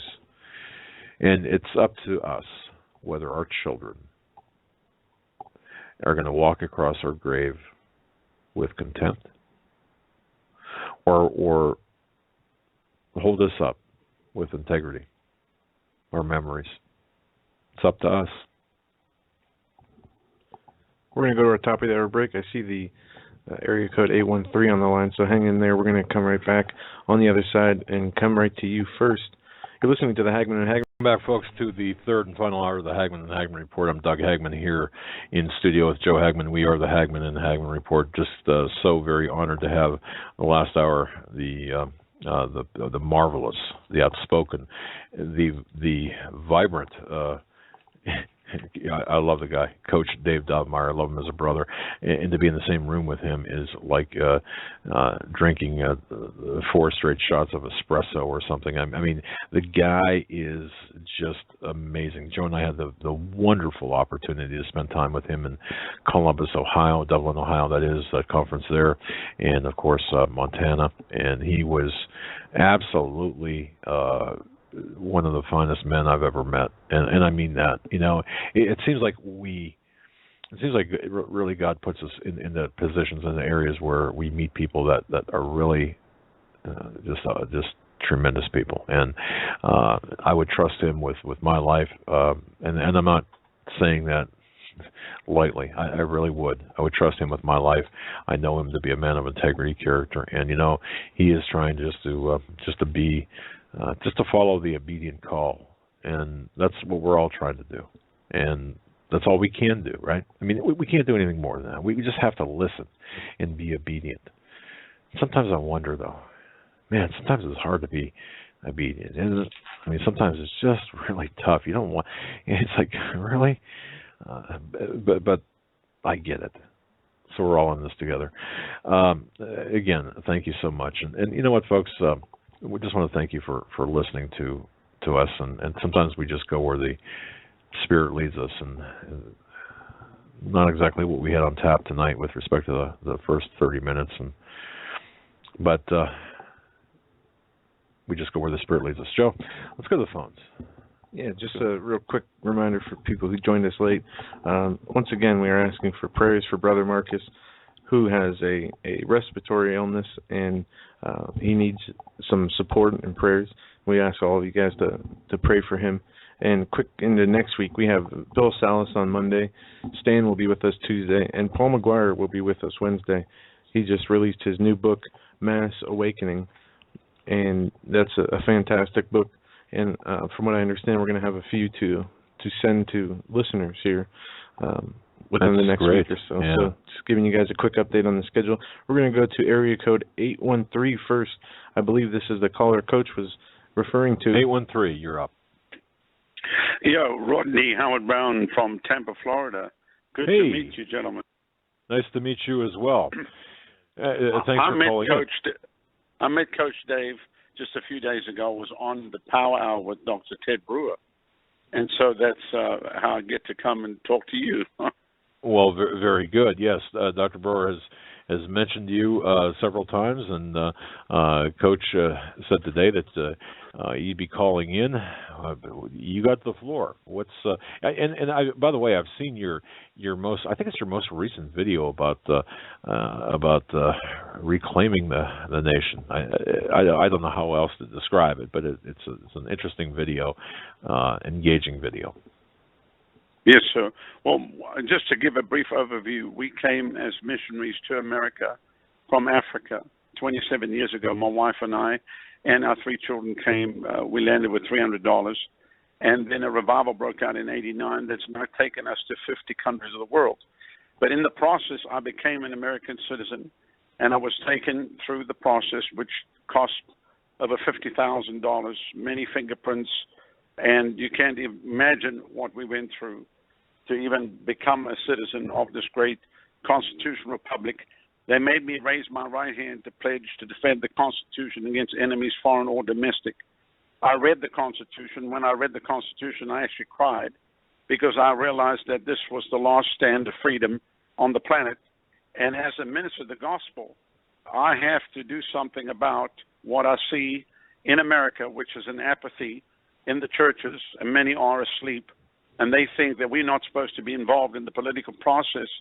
They think that we should just be quiet, and because of the misnomer of separation of church and state, which doesn't exist, basically it's not to keep the church from sticking its nose in the government, it's to keep the government from sticking its nose in the church. We are supposed to be drawing a line in the sand between what's right and wrong, and unfortunately everybody's so afraid that they're going to lose their non-profit status, which has really been a gag order on the church. And I believe it's the body of Christ that needs to stand up in this hour. And so I'll give you just a quick rundown. Back in '99, I had a dream. Actually, '98, we went to Madison Square Garden. I rented it for 6 weeks. We did a major soul-winning outreach across the city of New York. And on the 30th of July, I preached a message that there's a storm coming, talked about the rise of terrorism, nations plan the downfall of America as we speak, that America was a sitting duck, that it's not ready for what's coming. And then I asked the question, what would happen if a missile landed in New York City 2 years before the planes hit the towers? And so, between what we did in New York and then next year we went to Shreveport, Louisiana, we saw 48,000 decisions for Christ in New York, 59,000 in Shreveport. But within a year of that, I'd kind of given up on America. I just felt it's very hard when you try to go in and mobilize the churches to win the lost, to go outside of the 4 walls of the church, to go into the highways and the byways. And I just started focusing on a lot of international meetings. And then the Lord spoke to me while I was in South Africa doing a mass crusade. He said, I want you to hit America one more time. And I said, Lord, please, not that again. But we came back. We mobilized a team. We took them on the road. We went to 55 cities across America in 27 months. We saw over 1.1 million decisions for Christ. And then I felt that something else had to happen. We needed to go to another dimension. That it was too slow what we were seeing, because we're trying to mobilize people into the schools, into the prisons, into hospitals, into the retirement homes, on the military bases, onto university campuses, and really mobilizing every believer to share their faith. Because if you have I'll just pick on Islam for a moment. They are actively evangelizing America. There are more mosques being built in America than there are Assemblies of God churches. So if the church doesn't wake up and be radical in their faith, then we're going to be taken over from within, from something that is just, as you know, it's insidious in what is taking place, infiltrating every level of our universities, schools, our cities, our governments, and at a state and local level. And so we have to mobilize the church. And I see that we have a window of opportunity here. So the Lord opened the door for us on television through Christian Television Network to have a nightly program called The Great Awakening. We don't receive offerings on there. We don't sell product. We just preach the gospel, mobilize people for the harvest. And the year that we went live with that, we saw 1.1 million decisions for Christ. Now, since the 2nd of January 2011, with the broadcast, over 6 million decisions for Christ. Many churches are being raised up, mobilizing people for the harvest of souls, people being saved. And because I believe the only way to turn America around is to turn the hearts of the people back to God. But then something else that we did last year, we went to Washington, D.C., we rented Constitution Hall right by the White House, and we had about 3,600 people come in over 3 weeks, help us on the streets. We had 31,000 conversions, but we also went into the Congress and the Senate, and we went and prayed with as many elected officials as we could pray with. I got to pray with many leaders on both sides of the aisle. I was actually shocked at what I found in Washington. There are more prayer meetings happening in Washington, D.C. than anywhere else, because there's so many people there that don't even know what to do, so all they can do is pray. So there is a massive movement on the inside, on both sides of the aisle. There are believers everywhere. People are doing whatever they can. So I felt that we needed to come in and hold up their hands. So we're going back this year. We've rented Constitution Hall again. We'll be in the Capitol from the 1st through the 11th. The meeting starts on the 4th of July. I mean, I'm talking about when you walk out of Constitution Hall and you look to the left, there's the White House. So, I mean, it's right in the shadow of the White House. And our whole purpose this trip is to just focus on the government. And so during the day, we invited people to come and to make appointments even now to visit with the elected officials at the Congress level, the Senate level, and then to pray with them. And I was shocked at what I found. For example, and I won't mention his name, I sat down with a Democratic senator. And he's actually a very nice man, conservative man, that someone had sent me in to go meet with him. And before I could say a word to him, he looked at me and he said, "Sir, when you come to Washington, you have to make a decision. Are you going to sell your soul?" And then he paused. He said, "I've not sold my soul." But he said, "Sir, we are an industrial military complex, and we are run by the offshore banking cartels." And I jumped up and grabbed his hand. I said, "My God, thank God somebody here knows what's going on." So the problem that we have in this, it's a system that every elected official, even if we send new people into the Capitol, they're going to be up against the system that is run by the money system. $4 billion a year comes through the hands of the lobby groups into the hands of the Congress and the Senate. And so what I have realized more than ever, we have to have spiritual lobby groups that are working the halls of Congress, working the halls of the Senate, praying with the men and the women in government and giving them the backbone and the intestinal fortitude to stand up and to say to the special interest and the money people, "No, this is the government of the people, by the people, for the people, and you are not going to come in here and buy my vote or get me to make a decision. These bills that are getting passed where no one reads what's in it, this stuff has to come to an end." And so I believe that there is hope. I believe that we can have another great spiritual awakening like what happened in the 1700s. If you have studied the great awakenings of the past, that actually caused America to become one nation under God. And Benjamin Franklin was so impacted by that first great awakening. He marked off the crowd, 30,000 people that would listen to Whitefield. He published Whitefield's sermons in his journal. He wouldn't take any money to Whitefield's meetings because he said he ended up giving it all away. So that first great awakening impacted America to the point that it became one nation under God, and it overthrew the tyranny of the British mind. And then 100 years later, we're in a major problem again, and God sends a second great awakening with people like Finney and others that came that shook America one more time. And I believe that if ever we need another spiritual great awakening, it is now. And I really believe, as Coach was saying earlier, he quoted the scripture, "If my people called by my name will humble themselves and pray and seek my face and turn from their wicked ways, then I'll hear from heaven, forgive their sin and heal their land." I understand where this is all going. I understand we're all moving towards a one world government, one money system, and the rise of the Antichrist. I understand it. But what we have to make a decision as believers, do we go quietly into history with the silent majority, or do we stand up and we delay this for the purpose of the harvest of souls, not to come back to the American dream or restore America back to Ozzie and Harriet or some other time in the past where people had fond memories of America, because things went wrong in America Yes, 1776 brought about this new land. But the problem is, in 1913, at the foundation, the Federal Reserve was where all of the problems of America took root. And as I've studied every president and looked at it and said, where did things go wrong?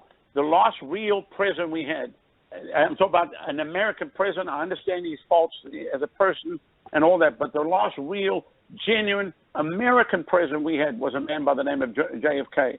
And they put a bullet in him because he was going to shut the system down. Because you do not touch the money. You can murder people, get 4 years. You can rape, you can plunder, get 7 years, get out. But if you touch the money, you get 200 years in the slammer. And so money has become the god of the people. And right now, even when you look at Wall Street, the Dow Jones sitting at 18,000, it's all fake. It's all propped up. It's all propped up with quantitative easing. They're pumping the money straight out of the Treasury into Wall Street, into the offshore banking cartels. And they're raping and plundering our nation. And I believe that we, the people, have to stand up and say, no, we're not tolerating this anymore. And we draw a line in the sand. And I believe that as we pray and we mobilize boots on the ground, as Coach said earlier, and at the very best, we turn the hearts of the people. At the very worst, if you can call it the worst, we put the fear of God in them. And I told them in D.C., I told elected officials, I said, listen, you're going to stand before Almighty God and give an account of what you've done in governing the people. And I met with, I mean, I don't want to mention the names of the ones because some of them are very prominent right now in the government. I met with one of the senators, and he said, well, have you spoken to this senator? I said, look, I'm not talking to him. I'm talking to you. What are you going to do about the problems that we're facing here in this country? And, you know, people say, well, we just need a majority. But it's got nothing to do with a majority. If you understand what's wrong in our country, our government is broken. And whether Republican or Democrat, they're working for the same people. And it's time for the people to take back this country. We cannot expect to send people into the system in D.C. Listen, there are new congressmen and new senators that arrive in the Capitol only to be put into the system. And the way they get put in the system, they get tied up on every kind of committee imaginable. I've spoken to them. They said, we are so busy with committees, we can't even do what we came to Washington to do. And when an elected official arrives in Washington, he's either up to his eyeballs in debt, and then a wealthy company, a mega company comes and takes him over, and then he's bought. Or they set him up with a blonde and tell him, we'll tell your wife and kids. So they're going to get you either which way. We have to go back to the Word of God. We've got to come back. We've got to get prayer back into the schools. We've got to get the 10 Commandments back in our courthouses. And most people listening even to the program today, you know the problem, especially listening to Hagman. But here's what people say, well, what can one person do? Well, one woman took prayer out of schools. One woman full of the devil took prayer out of schools. So what can one person full of the fire of God do? And so what I see, that there must be a mass mobilization. And I want to encourage the coach. I believe he's still listening right now, but there are 7,000 others that have not bowed their knee.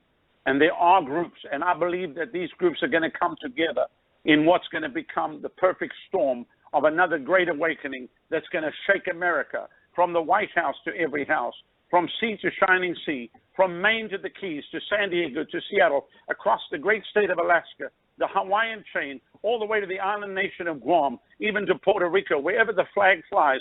And God is going to have mercy on America one more time, and the harvest of souls is going to come in, and we're going to set the enemy back 40 years.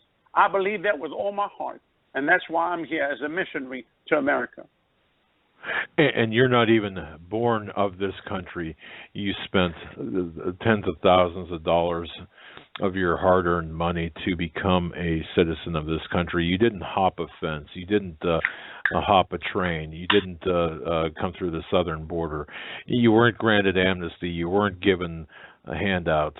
You weren't given the free pass by the non-existent border patrol or the non-existent DHS at the time. You paid the price, and for that I admire you and respect you. Now, again, not being from this country, yet you know more about this country and our Constitution than most people walking the streets, and you say right now that we can change. Let me ask you something, sir. What do you feel about the elections coming up? You know, everyone seems to think that we can the problem or the solutions for our problems are in the political, not in the spiritual. Well, I believe that, like Steve Quayle, our good friend, says, there are no political solutions to the spiritual problem of our country. Yet, we do have to work at some point, at some time, still within the system. Do we have the ability to change the hearts and minds of those in Washington? And not only that, do we have the time yet to perhaps get someone else in there or get others in there that will change the system? Do you believe that to be the case, having been on the front lines of the battle inside the Beltway? When you talk to each elected official, there are members of Congress that have no clue. Because one even told me, he said, I don't know anything about the money. I said, well, you should know. Congress are the only people that have the power of the purse. Well, I don't know anything about that, sir. I said, well, you need to educate yourself. But then there's others that are very aware. I spoke to one of the congressmen, and I shared the scenario of what I thought would happen in the event of a dollar collapse, which, as you and I know, is there's only 7% of cash in circulation in America. So that means if every American tomorrow went to the bank to withdraw their money, there would be no money. The money is all now in a digital form.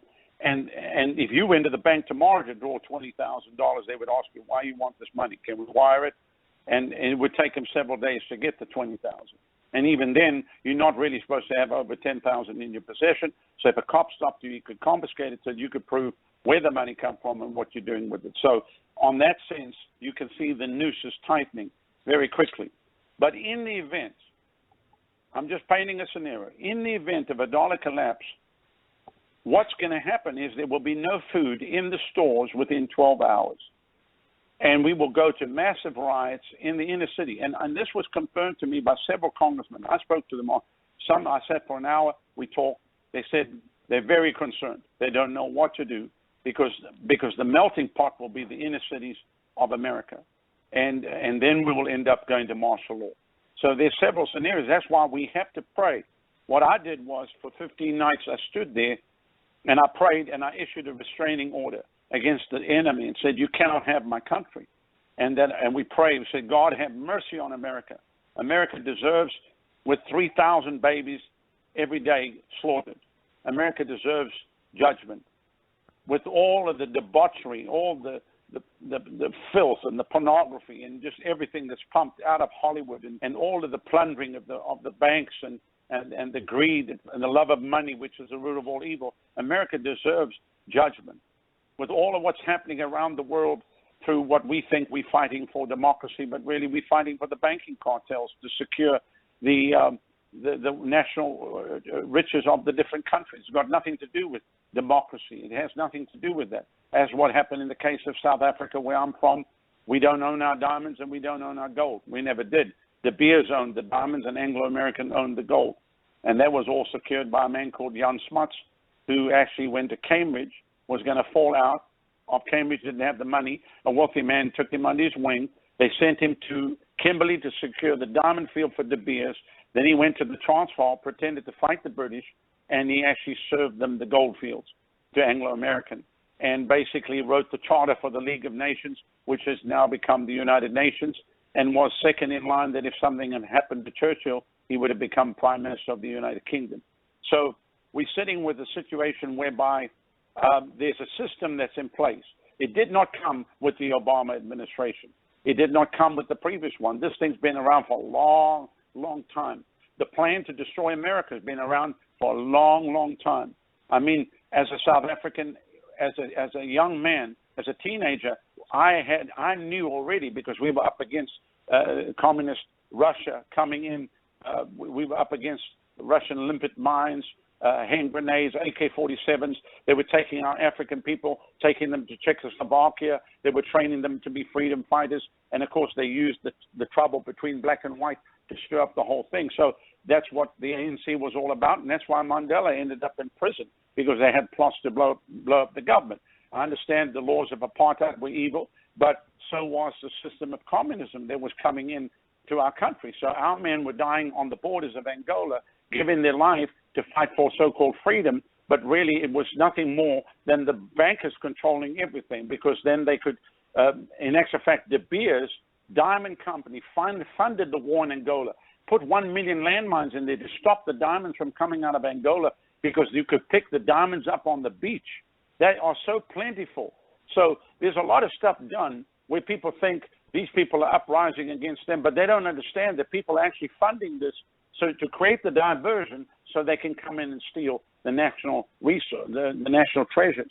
So I saw that in South Africa. When I came to America, I was so naive. I thought, well, my God, at least we've got something where there's integrity. We've got a great Supreme Court. We've got a great, executive branch, and the checks and balances with the Congress and the Senate, and how it's supposed to work.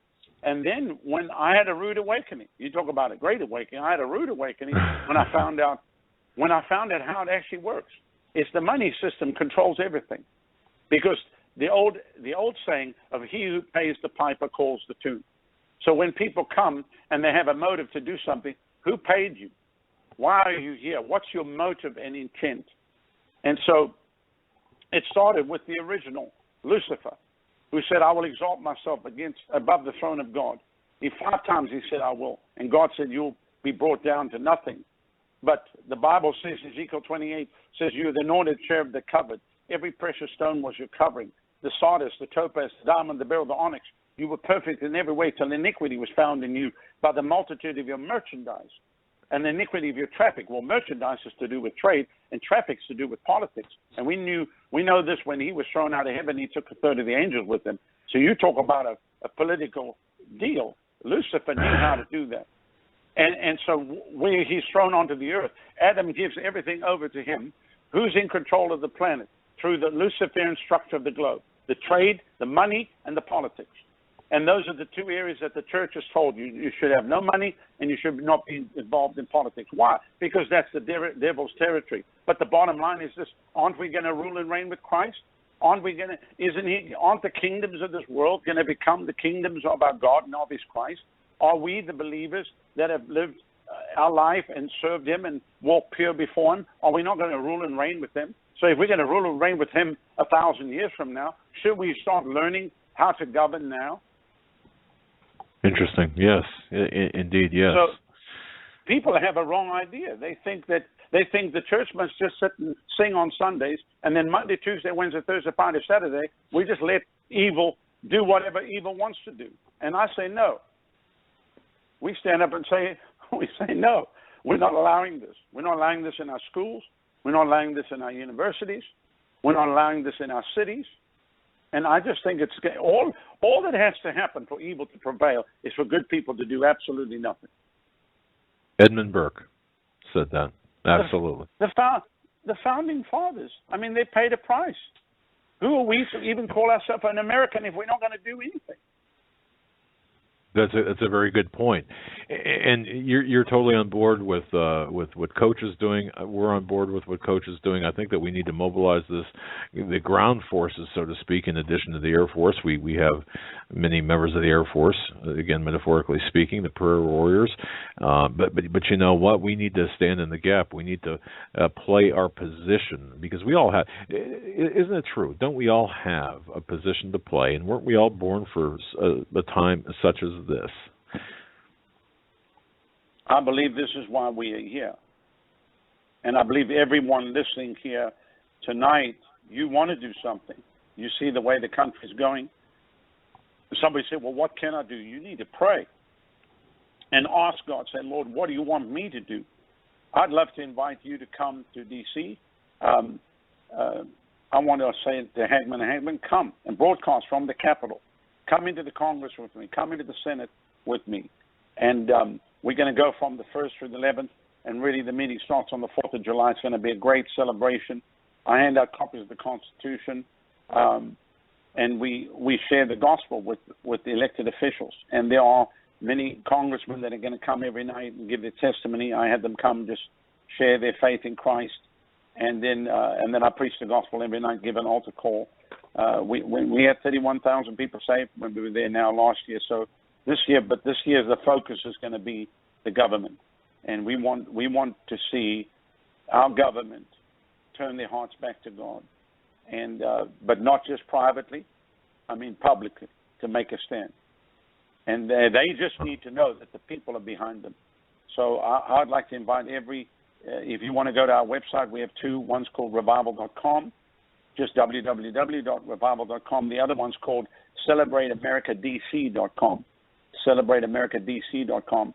All the videos are there. We've got hotels that we advertise where people can stay and people can come in. And then during the day, Monday to Friday, the week after the 4th of July, Monday to Friday, Congress is in session.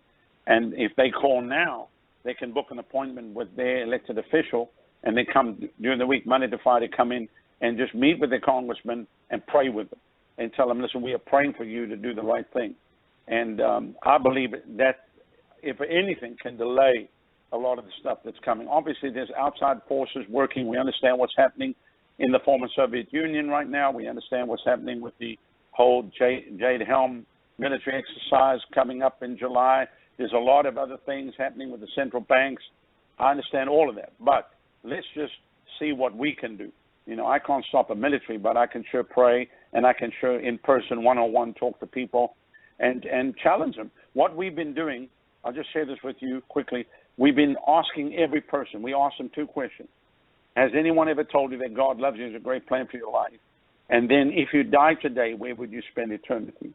And then based on their answer, if they say, well, I'm a child of God, fine. Then we ask them, if you're a child of God on a scale of from 0 to 5, with 5 being hot, radical, on fire, or 0 being cold, where are you? They say, I'm a 3. Then we pray with them to reignite that fire, that passion for Jesus.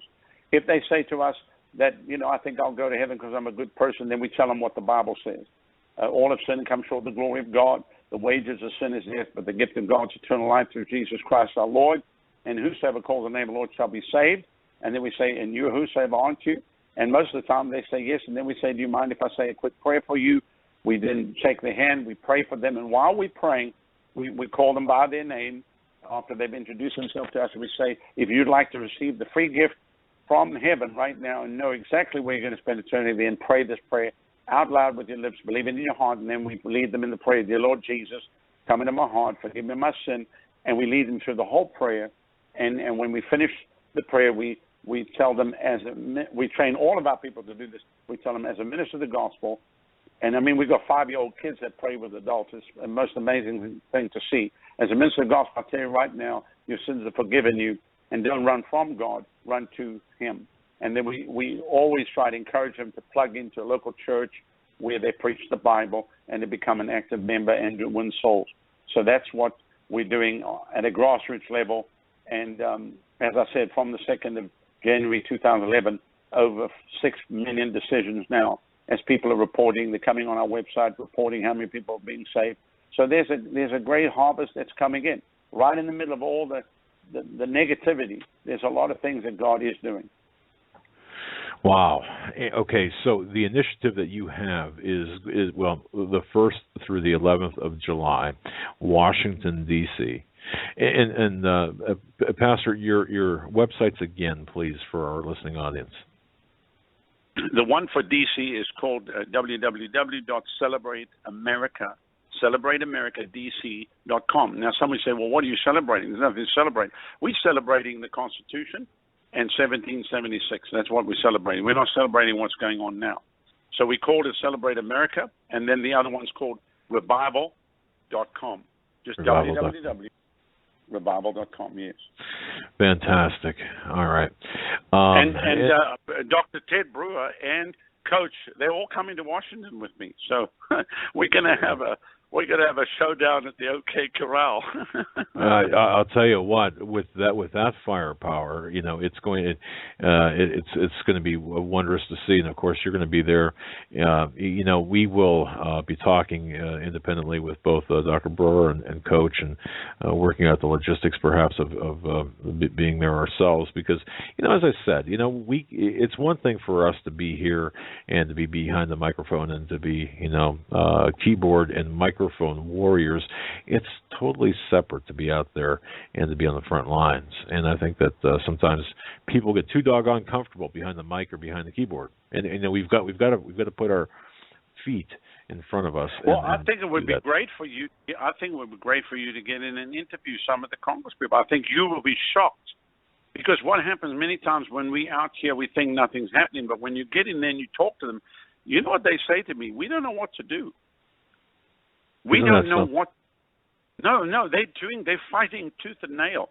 I mean, I'm telling you, I just prayed with them, prayed boldness on them and courage. And I mean, many of them just bow their heads. Some of them get tears in their eyes. They don't know what to do. So it's not like they're not there. Because in the natural, you want to say, oh, they're not doing anything, fire all of them and whatever.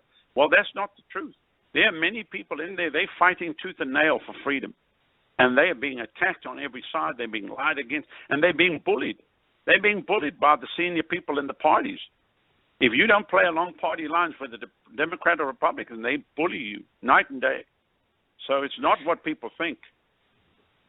Pastor, let me ask you a question, because since you said this, and you've been one-on-one with the Congress people, the representatives, senators, the leadership, something that I kind of came up when you were talking in my mind. Have you ever been rebuffed or told to hit the bricks, hit the road by any of your leaders? Not once. Not one time. No, they sit and listen. Not one time. Listen, they're actually very open. It's actually not what we think. In actual fact, when you go to the Congress, to the houses of Congress, you can walk through in any office. You walk through this security. They don't even ask you anything. You just scan everything, go in. You look at the directory. You pick out where you want to go. You go in there, talk to staffers, and then most of the time you can make an appointment and see the congressman or the senator. And we did that. I did that for 8 weeks. I mean, I walked every floor of the Congress. I even ended up in the basement in office where there were files. I walked every hall of the Senate, every office, knocked on every door. I printed 50,000 copies of my book called Seeing Jesus. Is a really nice big book all about Jesus with the four Gospels. I printed 50,000 copies of my book on the reality of life after death, about heaven and hell. And we put a copy of each book in every office, in every single congressman and Senate. In actual fact, our teams prayed with over 111 people in the Congress, and there were many that, if I mentioned their names, that bowed their head and prayed, you wouldn't even believe it. But they did. They bowed their heads. People had the tears in their eyes. Some were crying, and they thanked us profusely for coming. They are fighting. They're up against the same darkness, and I just saw another side, because I was very critical, and I thought, what in the world are these people doing? Then I got inside, and I said, oh, okay. And there's a lot of prayer meetings going on. Listen, I'm not saying there aren't people that are bought, but I found a lot of good people, and they're fighting for the American people. So what I realized more than ever, we have to pray for every elected official that they do what's right and that they don't sell us out and basically commit high treason as others done for pennies on the dollar. They sell America out for the dollar. So I want to encourage people. I know people think you're walking into a place where nobody wants to listen, but they actually do. So I'm not here. I don't work for the government. I'm not being paid for by them. I've got no bailout money. Are you listening to me? So I'm telling you, I had to change the way I was thinking, because when you're out here and you see what's going on, you think, what in the world's going on? And then you get in there and you see, and you talk to them, and they talk to you, and they interact with you. I mean, it is pretty amazing. And I'll just say this: they want to hear from their constituency. So when you come in there, say, look, I'm from Iowa, or I'm from Oregon, I'm from Seattle, Washington, and they all excited about to meet you. And if you say, look, Congressman, I'm here to pray with you, and they go, by all means, and you have an opportunity to share with them and actually tell them your concerns. They listen. And I just think we need to put the heat on every elected official and tell them, we're watching you. We're watching what you vote. We're watching what's swaying you. And I think we need to set up a positive lobby group that doesn't offer money, but offers our advice, our prayers, and also we tell them when they're doing something good, and then we tell them when they're doing something bad. So it's not always just one-sided. Very good. Wow. It's great to know. You know what? It's greater to know even that you're involved and you're you're doing the footwork and you're engaging the leadership one-on-one and perhaps even hopefully changing the hearts, minds, and souls of many within the leadership, and we want to thank you for that. Wow. Pastor, and we're talking with Pastor Rodney Howard-Browne. In case those of you wondering, I got a couple of emails saying, who are you talking to or who's talking? Excellent discussion, excellent points. And so I want to pass that along to you, Pastor. And indeed, we will promote your initiative for Washington and promote your website. Any closing thoughts, Pastor, as we kind of wrapping up the program now? I want to say to every Christian that you call yourself a Christian, and I understand all kinds of people listen to the broadcast, but I want to say to those that you say that you love Jesus and Jesus is in your heart, to really pray tonight and say, Lord, what can I do to make a difference?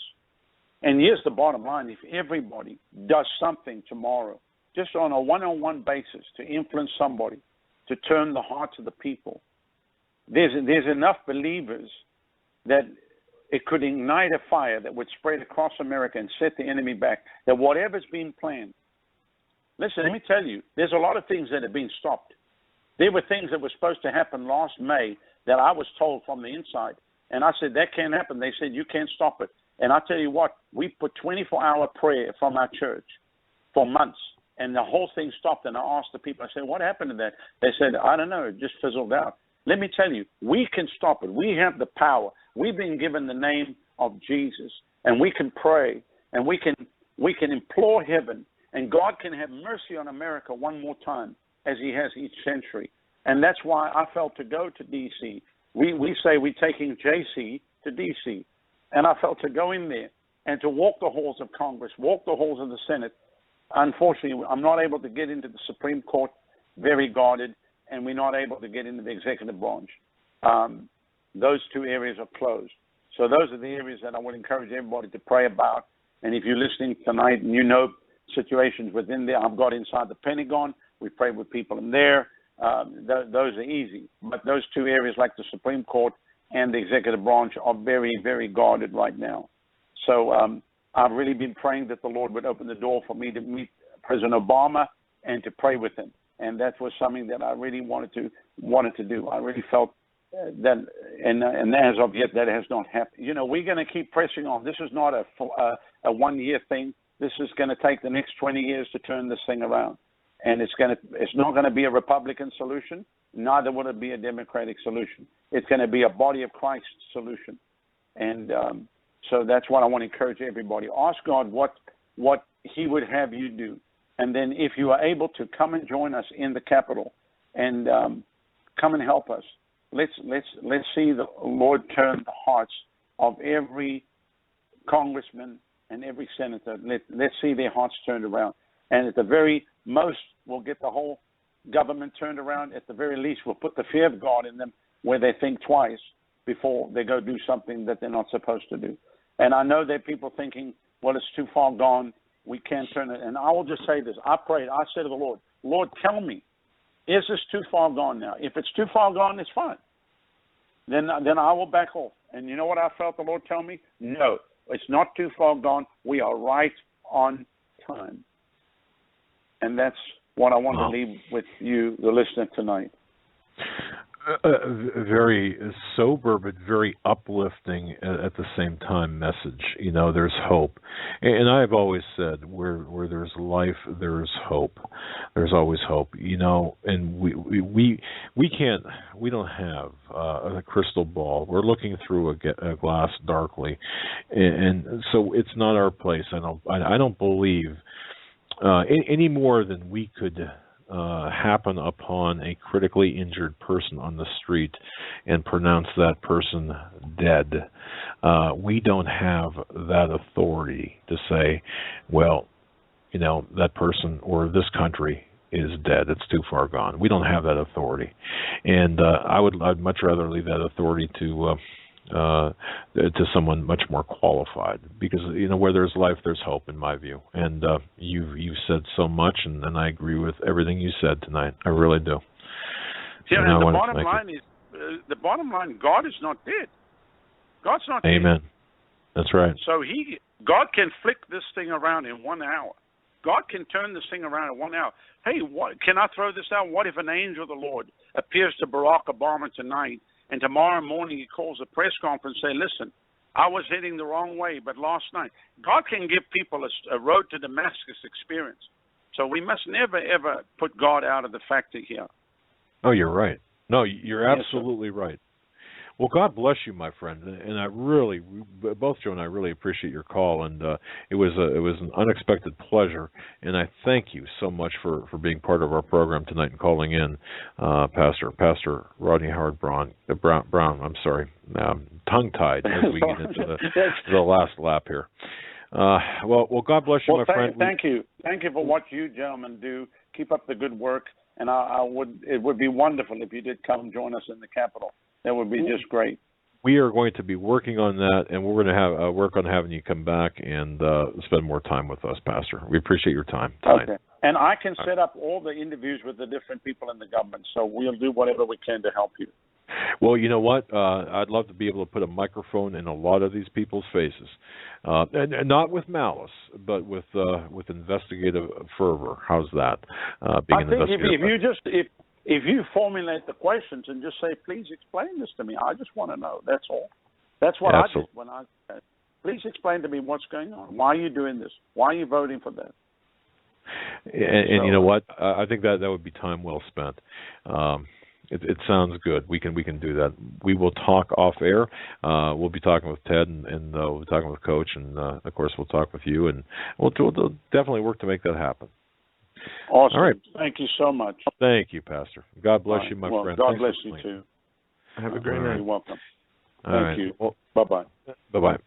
All right, folks, we're into the last few minutes of our program. I just want to say something to everybody and to let you know. It's the caller, Pastor Rodney Howard-Browne, was saying, these our leaders are they're approachable, and he's talked to many.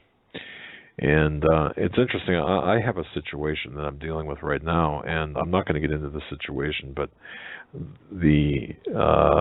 except to say that I needed somebody. I needed someone on my side right away, congressionally on my side, and I held no hope that my congressman, United States congressman, initially, this is on Monday of this week, I held out no hope that my congressman would be responsive to my need. My need was and continues to be rather immediate. But what I did was I reached out and I contacted my congressman. Now, this is not by letter, not by email, but I contacted my congressman and through his office. U.S. Representative Mike Kelly. To my surprise, I was able to explain to him one-on-one what I needed, or what the problem was and continues to be. He listened. His staff listened. And he said, you know what, let me work on this give me a couple of days. Let me work on this. Let me see what I can do. About, 9:30 this morning, I get a phone call from the congressman. And he says, I got news for you. Here's what I've been able to do, and here's what I have not been able to do, but here's what I've been able to do on this very important, time-sensitive issue. And I sat and listened to him talk for a few minutes, and I asked him questions. But the reason I mentioned this is because it was totally against what I thought. I just didn't expect that. I did not expect to get a phone call. First of all, I didn't expect to be able to get plugged into him right away, to have him be responsive, and I didn't expect for him not just say, yeah, okay, let me see what I can do, and then never hear back from him. That's what I thought, never hear back from him. But for him to call me today, take time out, and say, okay, here's the deal. Now, the news was not great. Basically, I'm still in the holding pattern with the problem that I put at his feet. But he says, I let the fire under some people. Trust me when I tell you, I let the fire under some people. What you asked to have done may not. Well, he said it's not going to happen by tomorrow, meaning tomorrow, Friday tomorrow. But he said, I'm trying to get it done for you as soon as possible. Well, he's at the mercy of other government agencies, the lowest learner type. I said all that to say this. What Pastor Brown had said, they are reachable. You don't know until you try. Now, it may not work out to what you necessarily want or believe you should have, but or what 100% to your benefit, but nonetheless, the experience was different than I expected. I just thought I'd throw that out there, and you know what? It made me think. I was talking to my wife earlier. I said, you just don't know until you try. And you don't know what to expect until you actually put it out there. And you say, look, I need help. I need this from you. But do so in a manner that you do so with respect and integrity. I mean, and treat the people with the way you'd like to be treated. But they're human too. I just thought I'd share that with you, only because it was topical to the last call. Insofar as, you think you don't have, you think you might not have that opportunity, or maybe you don't. Maybe you think, hey, I'm nobody. Hey, well, I'll admit this, I'm nobody. But it's interesting to see that we as nobodies, you might be the one listening to this. That's a catalyst for change. You might be that person. But you know what? If you don't try, you'll never know. With that, we are going to end the program. Thank What a Coach great program. Dave. Please, pass the salt. Pass the salt, will you? I'm sorry, Joe. I didn't mean to interrupt. Yeah, but I think that's such a great initiative. Let's support Coach Dave Daubenmire. Let's throw support his way. And he's not asking for support. He's asking for people to bodies, warm bodies. Yeah, to be willing, and say a prayer. Ask the Lord if there's something that you should do before you do it if you need to. Right on. I mean, look. We all have to hit our knees, and we all have to repent, but we also have to pray for direction, guidance, and that's so important. But I don't see any downside to what Coach is asking. PTSalt.com. That's Coach Dave Daubenmire. If you tuned in late, go back and listen to what he had to say. He joined us about a half hour into the show and stayed on until almost the last hour. And we got something special planned for you tomorrow night, hopefully. We're putting it together now. We'll let you know. But please join us tomorrow night. We'll be here either way. Yeah, until then. God bless. Stay safe. Thanks for listening.